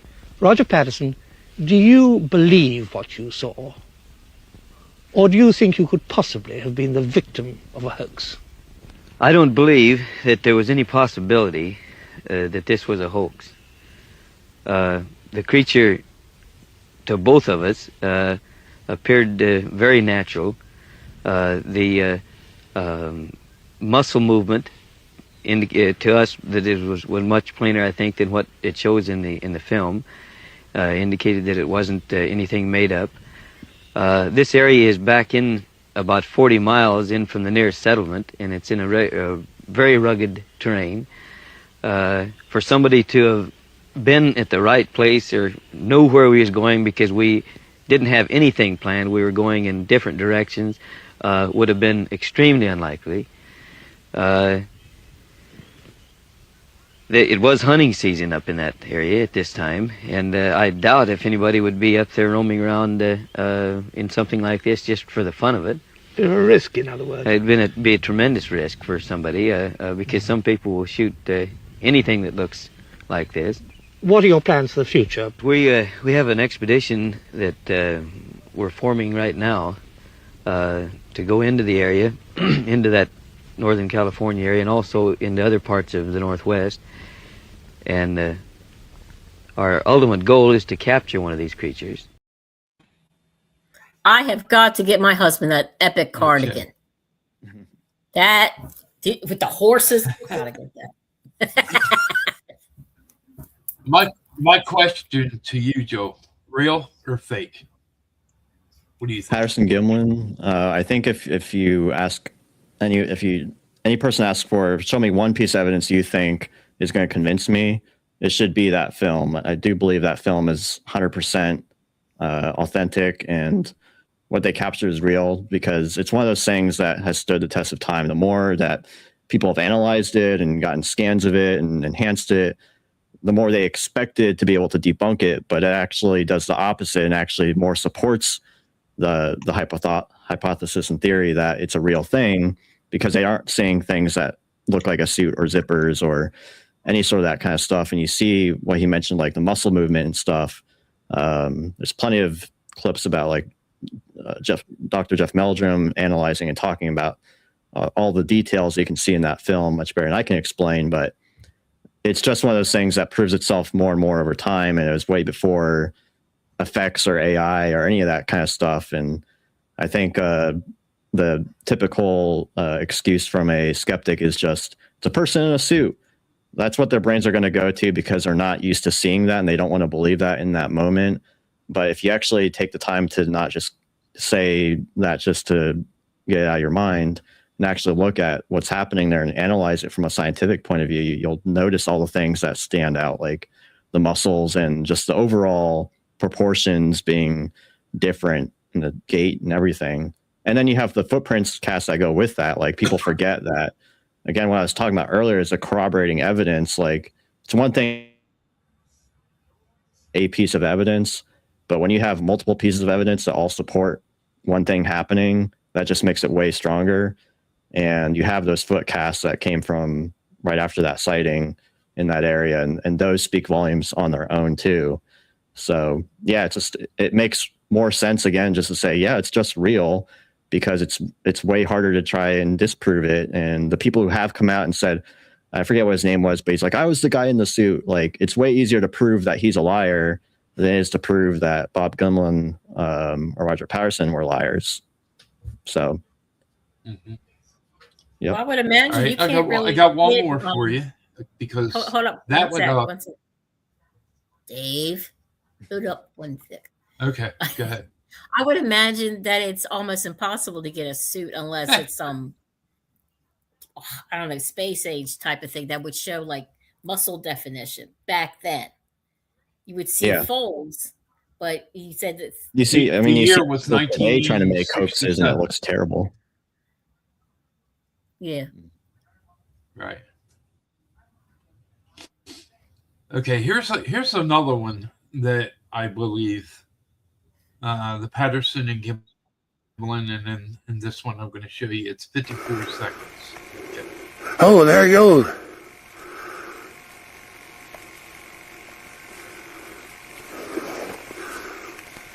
Jesus.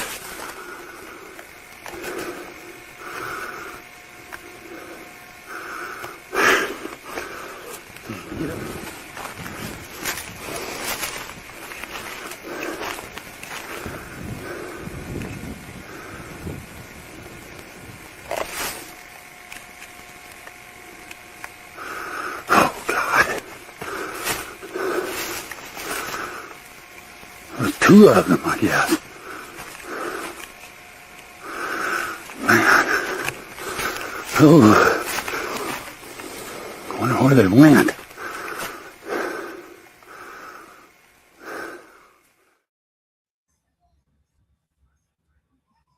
Okay, Yeah. that was the Paul Freeman case from 1994. Yeah. I think that's another great example. What do you think of that? It looks legit to me, and a good question, or when you're looking at any sort of evidence from online, a big thing you have to ask yourself is like, what's the backstory of this person who captured this? And Paul Freeman's one of those guys that once you really dig into like what his obsession was, is it was an obsession, and it's not just like a video he had sent, like a one-off thing. It's like this is a continuation of him having very close experiences with these things and having tons of trackways and foot casts. And I think early in that video, there's actually, he's trying to record the trackway and show what he's casting. And then he actually comes across the creatures, and his story, adds a lot of credibility to that. And just the type of person he was adds a lot of credibility to it. So yeah, I think he was an example of someone who's very obsessed and finally got that, lightning in a bottle moment. Mm-hmm. All right, Tracy, do you have a question for Eric or Elizabeth or Joel?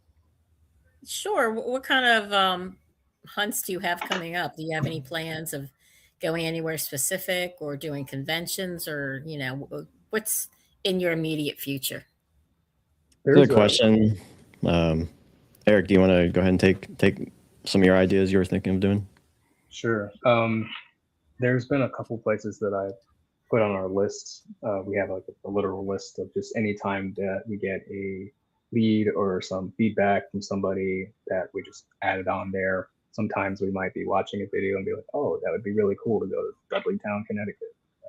I'm not going there. I'm terrified of that place already. But there's a lot of stories about that where it's like the interest is there. I'll put it on there. But will we go to it? Probably not. But there is a place called Pilot Mountain, North Carolina. I'm not sure if you've heard of it before, Tracy, have you? Okay. Pilot Mountain in North Carolina is a raven sanctuary. It is a large mountainous plateau, and at the top there's a bunch of trees at the top, and that's where the state raven sanctuary is. But there's history about that place particularly, and when I went there, unfortunately it was closed, so I couldn't get in. That had gone too late or whatever, but there is a huge resonance of energy there, nodal point, if you will, when you consider ley lines. And most ley line maps show that this is a nodal point where they all intersect. Is it near land between the lakes? Don't know. There weren't any lakes anywhere nearby. If that helps. It's like South Carolina, right? I mean, like the butter, land of lakes. But there's a Native American lore there a story particularly about Pilot Mountain, where, and you have to bear in mind that like Native Americans are very in tune with the woods, very in tune with the spiritual world and stuff like that. So if they had like a no-go zone there, that probably has some interesting, it could lead to an interesting experience. But the story in short is that there would be tribes that would go there and not return. They would disappear. And that there was a belief that there was a kind of like a Native American civilization that lived inside the mountain that most likely was, would take them to a different world. And that's why they wouldn't return. So that's the story in short about the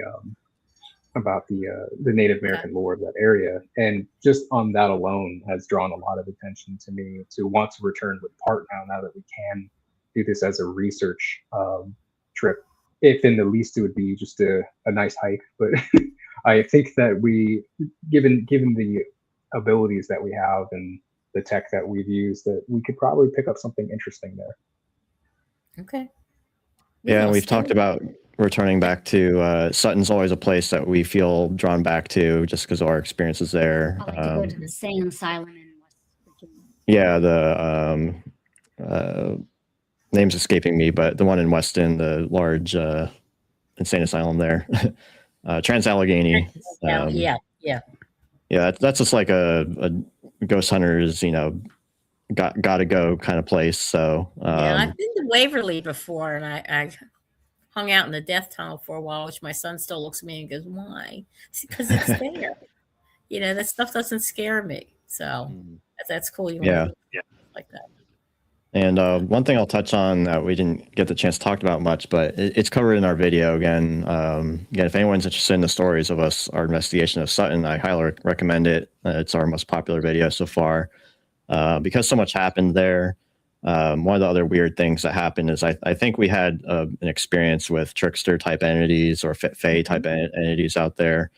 Some people tend to talk about, joke around about losing things or feeling like they misplaced something and then finding it somewhere obvious later. And they're like, how did I lose that? Or where did that come from? And they kind of brush it off as just kind of going a little crazy. But that can actually be a sign of a trickster entity or a fae. And I think we experienced that very directly because their ultimate goal is to cause confusion and kind of ruffle people's feathers a bit and just make them feel like they're going a little bit insane. And but they kind of made a statement to us, I think, and really took advantage of us being there and going in for a mission. Before we had started our investigation, we wanted to stop by the Flatwoods Monster sign, get a photo, which is actually, I think, one of the photos I sent Dave for the podcast, our group photo. But it's right in front of that sign. And that was sort of to kick off our investigation. Like, it was the first day, like after we got there the night before, like, all right, let's kick things off and let's do this house investigation and do our mission that we got to do here. Well, Elizabeth and me were wearing this rings around our necks, kind of like I am right now. She had a different ring. It was made of gold and onyx. It's actually one that Eric had given me this ring and given her that ring as gifts. And while we were there taking that photo, afterwards, Elizabeth had this feeling of, something wasn't right. Like, I looked down and the ring was missing, but the chain was still around and it was still clasped. Yeah. So just like I kind of looped my ring through this, she did too. And her ring was just completely missing. Like, it was just poof gone. And we looked in the daytime. Yeah. We looked around. We didn't see any gold ring shining in the grass or on the road. Small. Right. Yeah, it wouldn't be hard to find it if it was there. Also, if it had just broken off or something, like, the loop would have still been on there. So there's just so many things where our brains start being like, well, that's really weird. And eventually we just had to give up and move on and say, well, I don't know, maybe it'll show up. And then later in the day, we went back to downtown Sutton. And again, Eric had decided, well, let me make it up to you. Like, you lost your ring. Here, like, let me get you some earrings, which she's wearing right now. Mothman earrings. Yeah, and the lady at the museum had put it into like a little wax paper lunch bag, open on one end, put a brochure in there for the museum and stuff. And we decided to hit up the Haymond House, which is in town. It's a haunted house in the area that's really well known. And anyway, that's like a block or two down the road. So we walked that block or two, went to the house. It was closed, so we just kind of saw it from the outside, and we're like, all right. And then again, Elizabeth had a feeling of, feeling like something was off. And then she checked the bag, which she's been holding the whole time. Eric is walking behind me, so if they fell out, he would have seen it. Yeah, and they weren't in the bag; they were just missing from the bag. And we document this in our video of us having this moment of realization. We start documenting it, and as we're documenting it, Eric's like walking down the street because he had a wasp or something that was bothering him, and he walked ahead of us. And I'm getting Elizabeth's testimony of what she was thinking about it, and then I turned to Eric to say like, well, maybe we'll find it. And then like Eric like looks down the sidewalk and bends over, and he's like, here they are, but doesn't explain how they teleported from the bag to the sidewalk. So that was the moment where I was like, all right, there's definitely something that's messing with us while we're out here trying to do this, get in the way of our investigation. Aren't they? Yeah, and then that was just like the tip of the iceberg of the things like that happening. Debbie, the shop owner we talked to, she mentioned people in her shop having experience of buying something in the shop and things going missing, and she herself has said things go missing, and she blames on people stealing from her. But I'm like, I think it's more than just people stealing from you. I think you're just other things are stealing from you. It's right down the street. But anyway, and then the funny thing is, I didn't cover this in the video. I think I left a comment about it, but in the video, I'm wearing these like sunglasses the whole time. And by the end of the trip, I lost my camera at one point too. I forgot to mention that. My camcorder I'm using to record everything, I couldn't find it in my gear after pretty sure I had put it back in my bag. I eventually found it going back out to my car, but it was outside my car in the windshield area. Between the wipers and the engine bay, and I was like, why is it sitting here? Like, and he'd been driving for about an hour. Yeah, I'd been driving back and forth, and I had not noticed it in my front view. So it was either there the whole time, I just didn't notice it, or something had put it there suddenly. But regardless, I found it there, and the goal of whatever they were trying to do to make us feel like we were like going a little bit crazy and dropping our sanity was starting to work, because that's how we were feeling. We just felt like we're absent-minded. We had to like be really paranoid and watch our stuff really closely. But I also acknowledge that it's something that's trying to take advantage of us, and like don't let it really fully get to you. But by the end of the trip, I kind of was like, well, at least Elizabeth is the only one who actually lost something. Like they took her ring, and I guess that's their prize. But we found the camera, we found the earrings, so they gave those back. But at least they didn't take anything of mine. And then after having that thought, Eric had asked me to help look for something in his car, and I had my sunglasses on ready to drive, and I was like, all right, let me just put them on my hat. And I just did one of these numbers, put on the brim of my hat. Yeah. Went to the car, helped him look for his shirt or whatever he was looking for.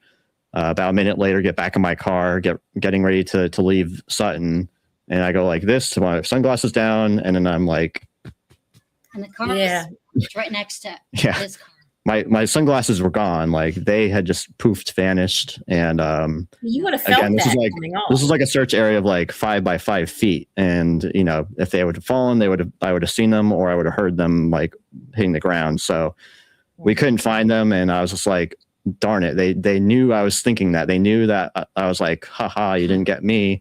And they're like, we'll show you. And like in that one moment of me just of no one being able to see them do it, they did it. And the ring nor the sunglasses have not showed up. So maybe one day. Wow. Who knows? Yep.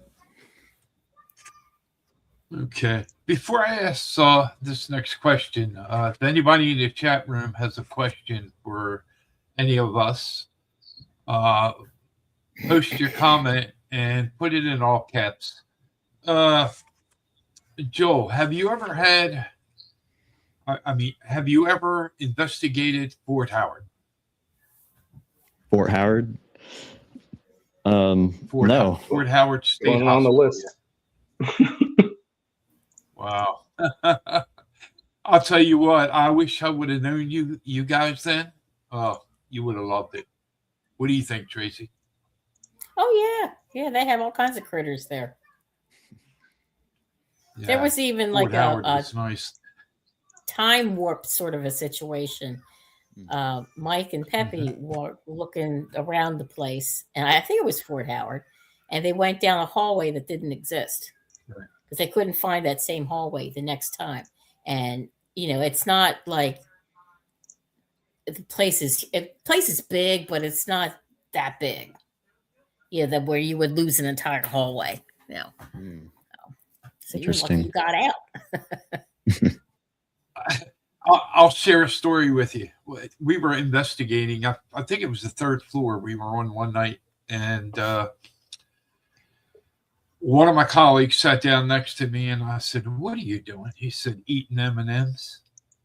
I said, "Now?" I said, "We're doing an EVP session," and he's like, "Oh, calm down. It'll be all right." And he took I think 3 or 4 M&Ms, and he threw them down the hallway. And I looked at him, right, and all of a sudden a bottle cap comes flying back up the hallway floor. And I'm like, "Oh my God." I said, give me some of them M&Ms. I chucked them down the hallway, but of course nothing happened for me. So yeah, a lot of crazy stuff. We I believe it was the 4th floor. We were down one end of the hallway, and the phone started ringing at the nurse's desk up the other end. So we go up there, and I walked around the counter, and I'm like, "Can anybody explain this to me?" I lifted the wire up. It wasn't even plugged in. And even if it wasn't, even if it was, it wouldn't have worked anyway because the place was, shut down for many years. So we've had, we had access to that for about a year. Yeah, it was fun. Yeah, we like as mentioned, we just kind of got into this stuff. So what we've got experienced so far, I think is not bad. For a new group. But we're just on the tip of the iceberg in terms of location. So yeah, if you have any recommendations for us to check out, feel free to send it our way, and we'll put it on the list, like Eric said. Cool. It's on there now. There you go. So, how often do you get boots on the ground? And when I say boots on the ground, investigations. How often are you getting out there? Not as often as I would like. Sometimes it can be difficult. Just we have full-time jobs and stuff, or at least I do. And yeah, it's really just we need to find the time to dedicate to it. Because what we're trying to do also is like I mentioned in the beginning with our bio, make content that is entertaining for that factor, and also grounded in the truth. So I kind of want to make sure when we're going to go out and do an investigation that I kind of put full effort into it. And for context, we live mostly in metropolitan areas, so it's not like we can just walk out in our backyard and start investigating. It usually takes at least an hour or two driving to get somewhere good. So, yeah, I'd say our goal is to at least once a month, at least this year, once a month, get out and go somewhere and do something. If not every other month. It's more difficult when it gets cold and everything and snowy like it has been. Just logistically, obviously, no one likes to hike in the freezing temperatures and stuff like that. So kind of waiting for it to warm up a little bit. But yeah, this year I think is a year where we're going to really ramp up our investigations. Another thing we want to try and experiment with is what I like to call car investigations. It's not boots on the ground, it's tires on the ground. But there's a lot of stories about people having road sightings and in the car type stuff. And you can cover a lot more ground if you're in your car, first of all. So I have this idea to do and I kind of played with this idea in our second episode when we went to the northeastern part of Maryland, where there's a lot of Bigfoot sightings and activity. And we kind of did a little bit of road investigating while we're out there. But I want to do a full, many hours doing that one night and just kind of driving the back roads and stopping and waiting and seeing what shows up and what we hear. So So I think that's just a different way of investigating that not a lot of people do. So. Sure. Okay, I'm going to give it to you, Tracy, in a second. I just want to ask them if there was one place that you could investigate, what would that be?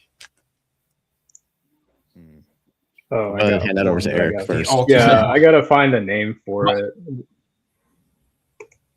Give me a second. Mine would be the Queen Mary. That's a good one. I'm trying to think, like, there's so many good locations out there. I'm just gonna say personally Trans-Allegheny, because I know that's in the near future and it's achievable. It's on my mind. So doing that would be a great spot. Or Waverly, like one of those kind of like big asylums, and have a night there. Cool. There you go. I'm trying to find. So the place that I would, it's called I'm not going to be able to pronounce this. It's a temple in India. It's the Padmana Bhagwani temple. There are 6 vaults inside the temple, possibly with secret chambers that has a bunch of treasure in it, supposedly worth over $1 trillion. But it's a cursed temple, and like you're not allowed to enter it at all. And the reason that people are not allowed to enter it naturally is because the people that have tried have died or gotten some types of diseases, or things continue to happen to them after they leave. They believe it to be not just cursed, but very spiritually, what's the word I'm looking for? Spiritually dangerous. So if I could, nothing would happen to me. I would, maybe this is one of those, like, wait till I die and I'm spirit myself and then go check it out, Oh, yeah. You can go anywhere you want. I want to go to the I still can't get it. I want to go to Area 51. That's where I want to go. Investigate Area 51. Yeah. That'd be good. I would love to go there. Or what Eric was mentioning reminds me of, like, just like the pyramids. Like, it'd be great. Like, imagine just being in the Pyramid of Giza and just having full access to all the chambers in there. Yeah. And I think there's a lot of mystery around all of that too. So, Joel, who should I send the picture to of this place? Do I send it to Dave or? If you have Dave on Facebook, you can message him or message it to me and I'll forward it. Okay, I send it to you on part. Let's see.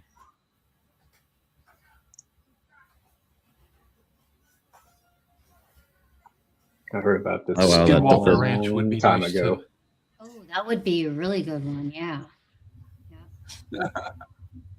Yeah. The link doesn't matter so much. I was trying to grab the image so you can see the doors at least. Yeah, the doors are like dragons and snakes, and I don't know if that shows up. Oh, that's cool.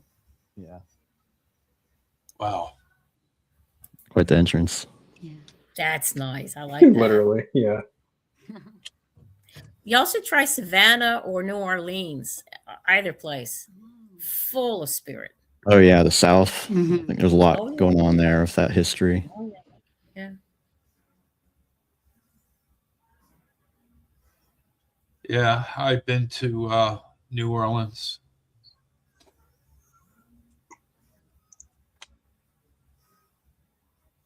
Let's have Elizabeth share one of your UFO or alien encounters. I don't think I've really had an actual. Well, actually, I have. I was when I was very little. I was playing outside in my neighborhood, and I was sitting on. My friends had to go in for a minute, and I was sitting on the curb, and something told me to look up in the sky, and I saw this fiery, just like round thing, and it was just quiet, and it was right above me, pretty high, but it seemed pretty close, and it was just silent, and I was just mesmerized. And then after that, the planes that were flying, just did weird maneuvers, like trying to avoid it. And then there was a helicopter that was flying. It was just very interesting. And that's one. I'll not my personal encounter, but my mom has been talking to me recently about, and this is like in the last week or two. She wakes up a lot in the middle of the night, and she lives out in a holler in West Virginia, in the woods. And she'll look out the window sometimes, and if it's a clear night, look at the stars and stuff. And she's been seeing a light in the sky that stays there, and then it moves, and it's doing the kind of like UAP type stuff where it's not normal. And she's also actually on driving on I-70, has seen her and her friend both saw an object in the sky moving at really high velocity, going through the clouds, and then disappearing, just kind of poofing, disappearing. And other people saw it, like people were pulling over on the highway and pulling over to look at this thing because it was abnormal. And then shortly after, there was black helicopters and stuff going in that direction, almost as if they were chasing it. Wow. I'd love to see stuff like that all the time. But I haven't yet, but hopefully one day I will. I had an experience actually. Oh, go ahead, Dave. Real quick before I forget. If you guys ever want to go Bigfooting in West Virginia and you go back near the Flatwoods, my family has 526 acres of land up in the Appalachian. And they've had from strange bird sightings to Dogman, Bigfoot. You guys ever want to get in there, let me know and I'll set it up for you. Yeah, we'll definitely hit you up on that. And real quick, Eric, before I forget, well, it's on mind, and just for anyone watching, heads up. While we were in Sutton, Debbie, who is the person we were investigating for, we're talking to her before we left and stuff, and having breakfast with her, and she brought up a gentleman who had a very interesting alien encounter, personally, close encounter. And we recorded an interview with him because he was open to sharing the story, and this is a story he had been sharing for decades.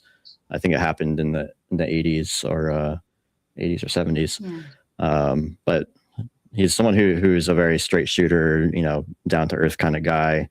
And he gave us a testimony. I have it on video. I'm actually in the process of editing that video, and that'll be the next thing up on our channel, is a essential raw interview of that story. So if anyone's really interested in hearing that alien story, this is like something out of a movie. These things came in through his window at night, and he got a real close-up look with them and described how they looked and sounded and everything. So it's really fascinating, and it's a guy that I believe when I was talking to him. And I'll pass it to Eric, who wanted to say something. Oh, that was just my experience with, I would call it an ET experience, but it could have also been spiritual. There was a time a long time ago, I'll try to keep it short for time, but like there was a time a long time ago where I lived in Indiana, and I had recently flown a friend out there to live with me. I had recently rented my house out and decided to go out on my own. And I found a place that I could rent a room from, and he rented it with me. We didn't have any stuff. We didn't have beds or anything, so we slept on the floor. And one day, we decided to lay down and take a nap. It's been a rough one for both of us.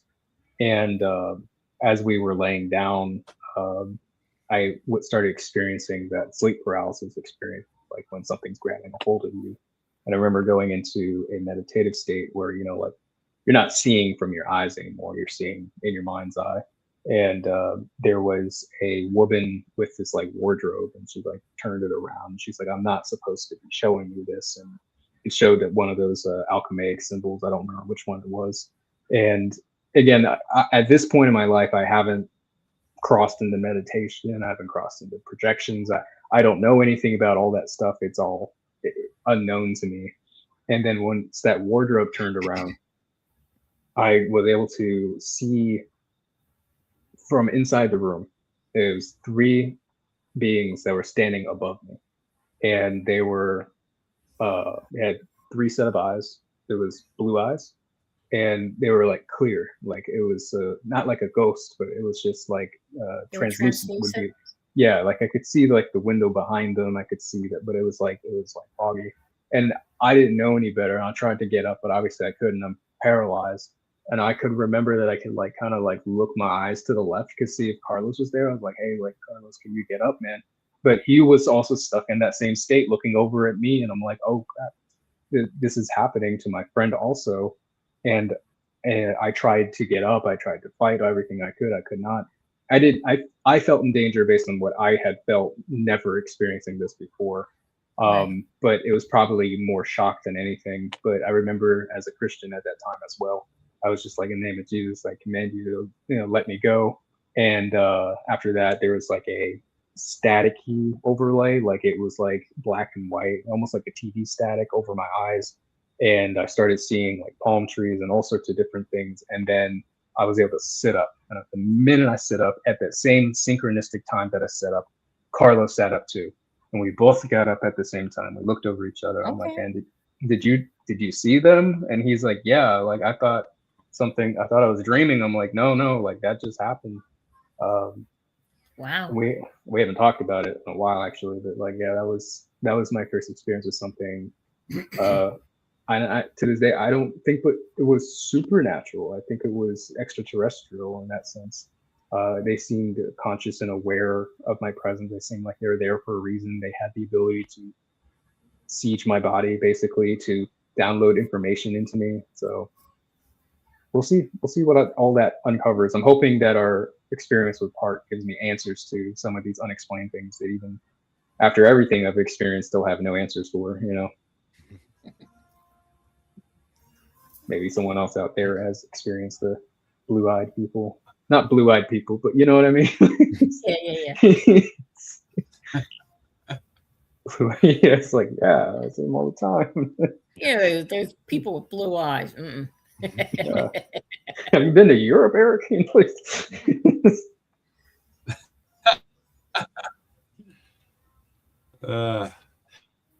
Hey guys, we're going to go like 15 more minutes.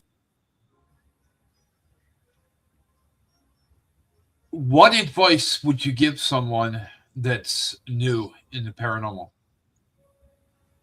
Well, I'll just go out there and say my advice is, be careful, safety first, know what you're getting yourself into. When I first started getting into this stuff, and before I formed the group, in my youth, I would do things like try and ghost hunt and stuff and go to places. And that was just, trying to replicate what you saw on TV and stuff. And the real world is a lot more real and dangerous. And you got to really put your armor on spiritually and know what you're getting yourself into, and know that, you'll be taken advantage of by those things if you're naive to it. So, be careful. Always have a backup plan. Always, treat it like anything else in life. Like if you're going to go to the woods and camp, you're going to bear territory, bring bear spray, right?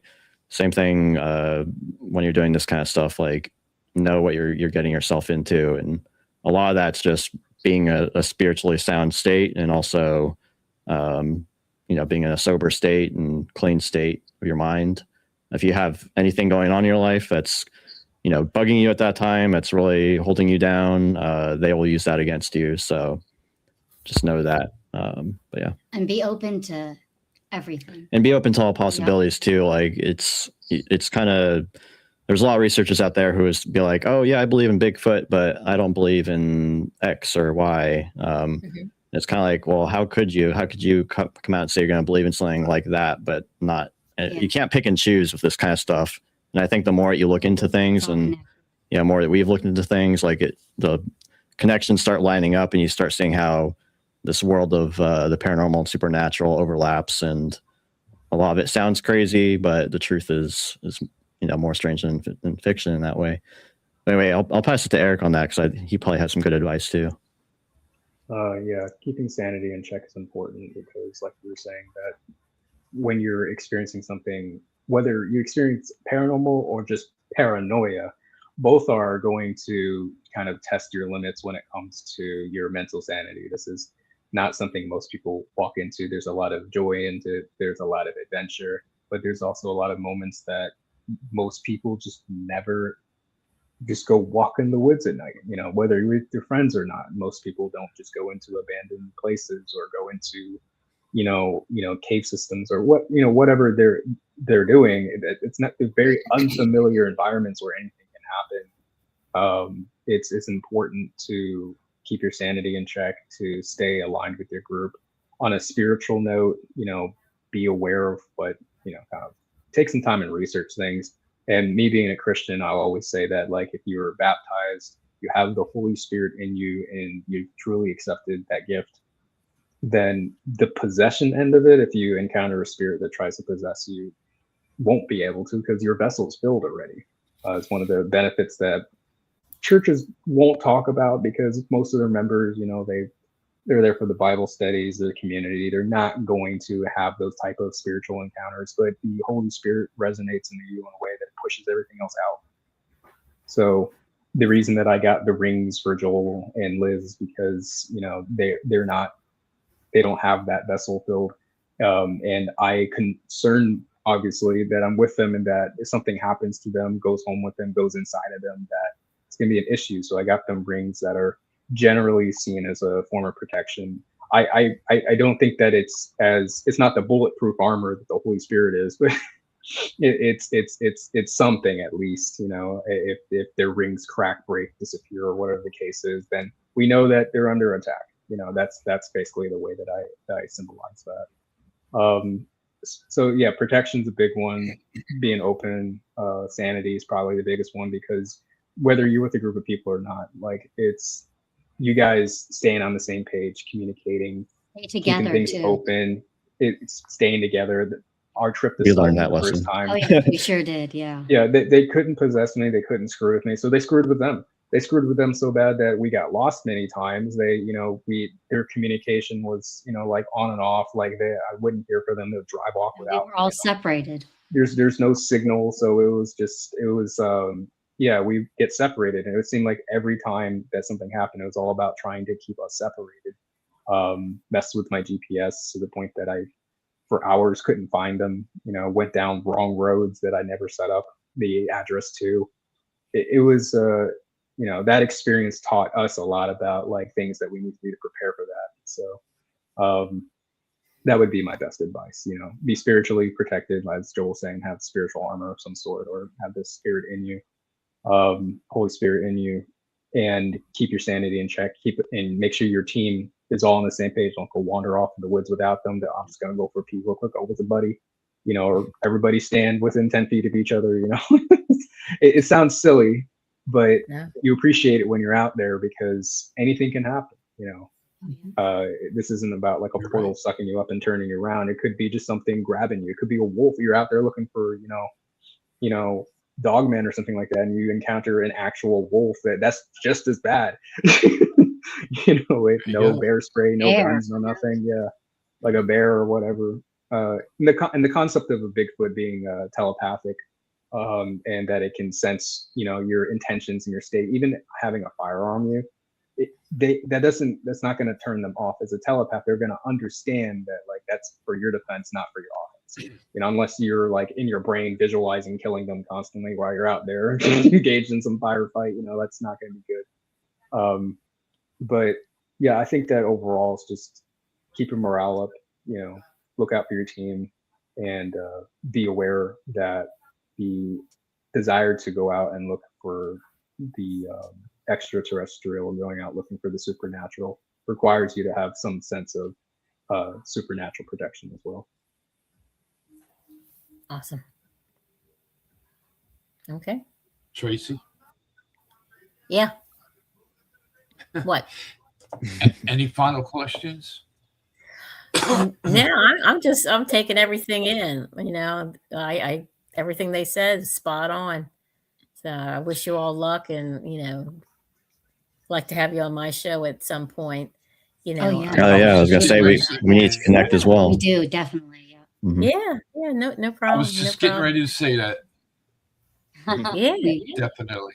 We're all thinking Yeah, it. yeah. Yeah, that's Sasquatch mind speak. You know.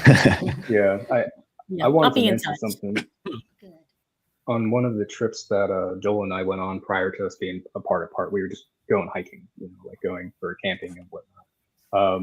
He had taken us to an area for what I was trying to design as like a men's retreat where we can go out and spend time with guys basically and have conversations that are deep and vulnerable and make life packs to improve our lives and whatnot. But he had picked a place that happened to be like an avid area where the tree people were seeing Bigfoot.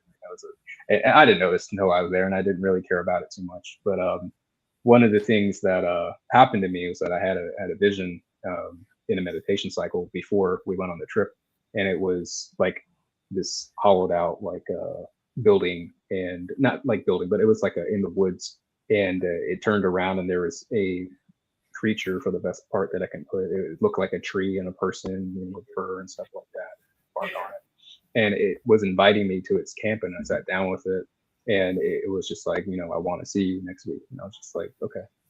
And next week was when the trip was, and while we were out there, I mentioned to them that in this dream, the creature had told me, it's like, you see us as a people, so we want to meet you.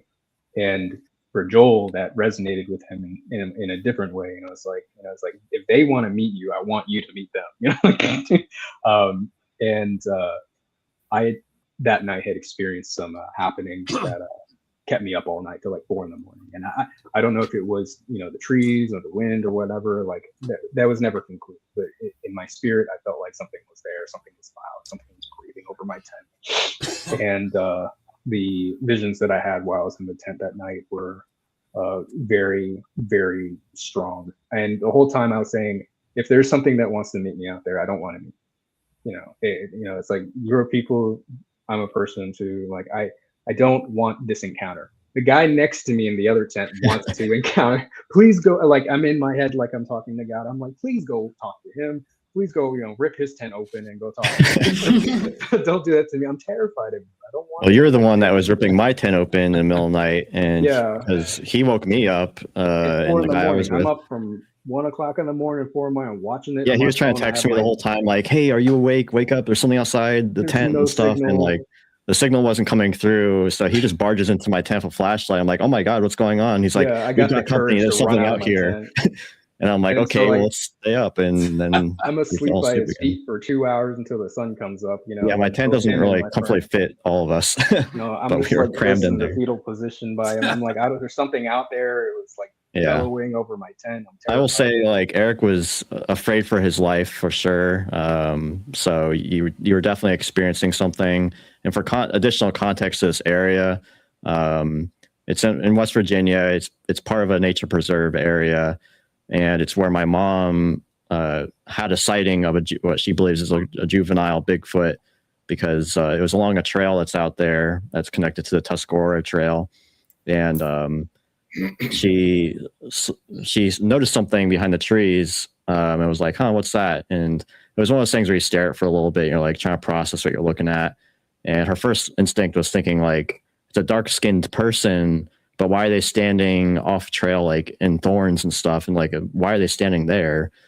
Even if they're going to go pee, why are they staying there? And that started settling in, that she was seeing a face, and then looked down and seeing a lot of hair and stuff, dark hair. And then it moved, and that's when it freaked her out, and she like bolted and went the other direction. But I went back there to go investigate with her and say, well, show me where you saw this so I can get a visual image of this and understand, it doesn't make sense for a person to be there, and do my logical analysis of it. And we went to the shelter that was by there. It's kind of like an AT shelter, a little building, and they have a log book and stuff for campers to write their logs in. And it turns out that the local people like to write in the book too. And I was just scrolling through the book, and I came across someone saying like, "Oh yeah, I'm just walking my dog out here. I'm, local person here, blah, blah, blah." They were just kind of writing like what kind of day it was and stuff. But then they signed their message off with "P.S. Beware of the tree people." And I just thought that was a very interesting statement to make. Like, what does that mean?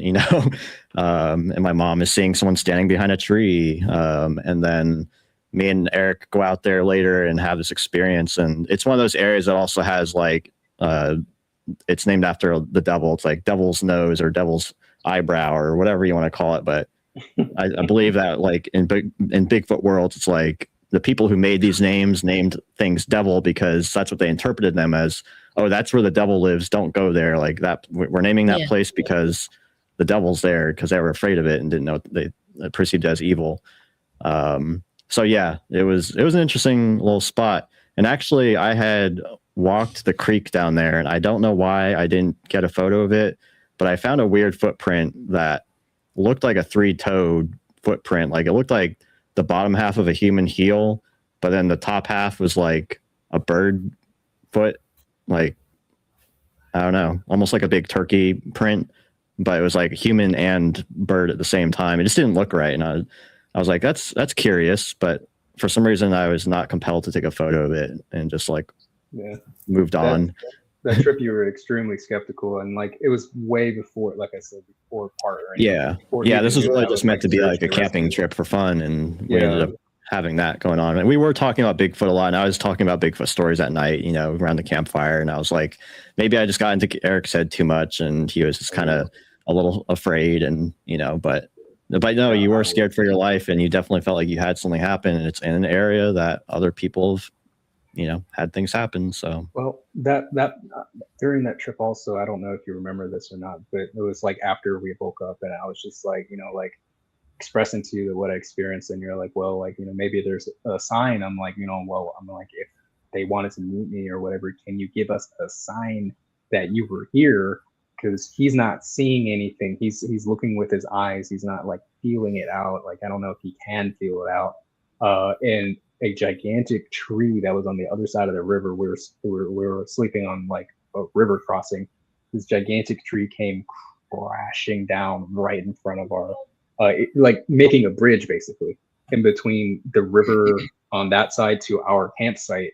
And he's just like, well, that's convenient, you know? Like it was as we were talking about it. And I'm like, do you see how they got across? You know, it's like, it was like a limb or something, a pine tree, like just kind of rotted in that second, fell into the water, and that was interesting. Second of conversation,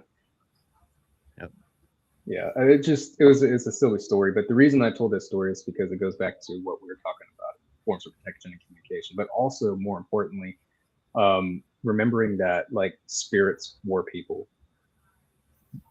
Cryptids, whatever you want to call them, Bigfoots in this case, especially if they're telepathic and they mind speak and they can talk to you. It's like they're people too. Like they're not people like we experience in citizen society, but to treat them with the same respect that you would do another person. You know, it's like it would be great for us to snapshot or like, you know, like get a video of one of them or whatever to be like, look, they're real. But really, at the end of the day, you know, they're not monkeys in the woods. They're fully intelligent, capable, you know, human beings, or not human beings, but beings that also want the peace and respect of living a life, you know, without, you know, being tracked and on foot and hunted all the time. So if they decide they want to meet you, I think that's the ultimate goal and experience, is to speak them away and have that energy, that resonant energy where they're like, this person's soul is good. I want to go visit them. I want to meet them. I just would hope that next time it's less terrifying, you know? I think there's a lot that goes with the intention part of things. And I'll just add one small story again about my mom, again, where she lives. She's actually had some other encounters out there. And in that general area, this is in Berkeley Springs. There's been other sightings from other people out there, and she's walked to people in the store and just had struck up conversation. They're like, oh yeah, I've got Bigfoot activity. They always come around during spring and fall. And yeah, sure enough, around that time of year, and sometimes in winter, she gets activity. I mean, just last night, she was like, there's a groaning noise happening outside, and she's not sure what it is, but it was freaking her out enough where she was calling me and like, I'm scared. There's like it sounds like a ghoul outside groaning, and and a gunshot went off at one point in the middle of the night, and that's not really happened out there. And it's happened the same time she's hearing these weird noises outside her cabin. She's woken up in the middle of the night to wood knocks and has heard those going off. And at the same time, her friend who was staying there, he was sleeping on the floor in the living room, and he also woke up in the middle of the night. He's like, yeah, I smelled something really rancid and kind of gross, by the wafting in from the door. But he just kind of chalked up to like the trash or something.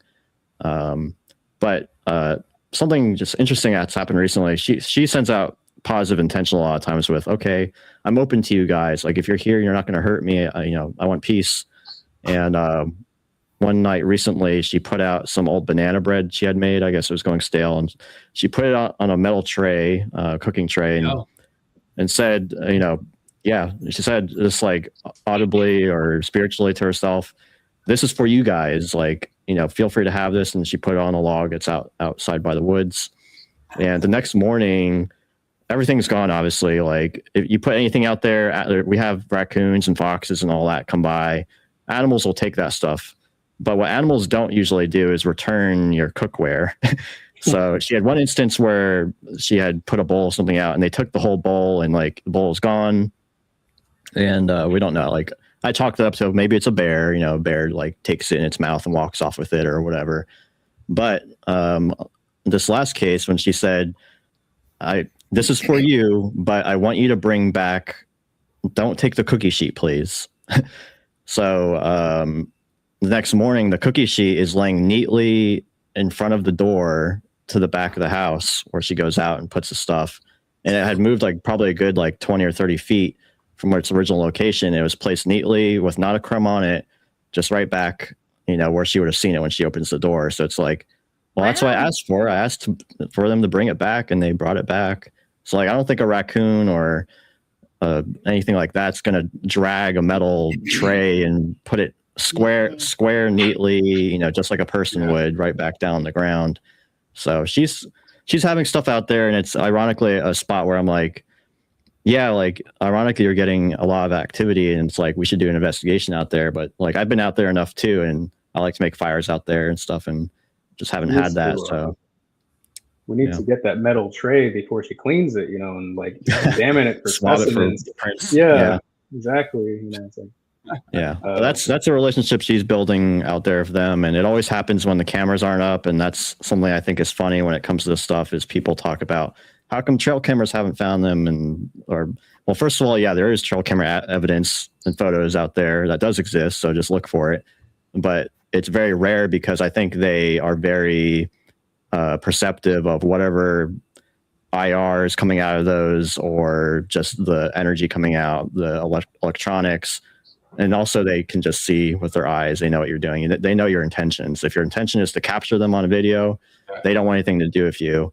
And in fact, I would joke to people and say, like, if you are getting harassed by a Bigfoot, your best form of deterrent is just put up cameras and lights, and they'll not want to come around. Because every time that it comes down to camera experiments, it's when the cameras aren't looking a particular way is where the activity happens. And the second you put a camera on it is when activity stops. So I'm like, if you're building a relationship with them, don't put the camera up if you want things to happen. If you're tired of things happening, put the camera up and it'll stop happening.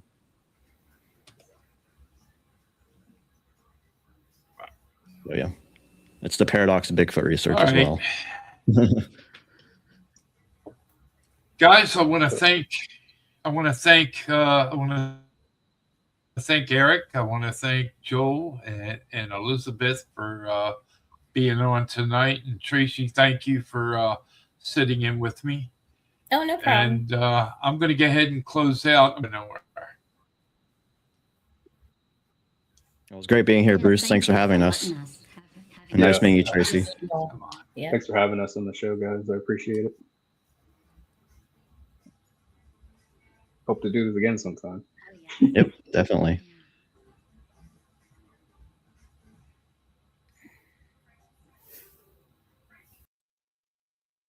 Take care, Bruce.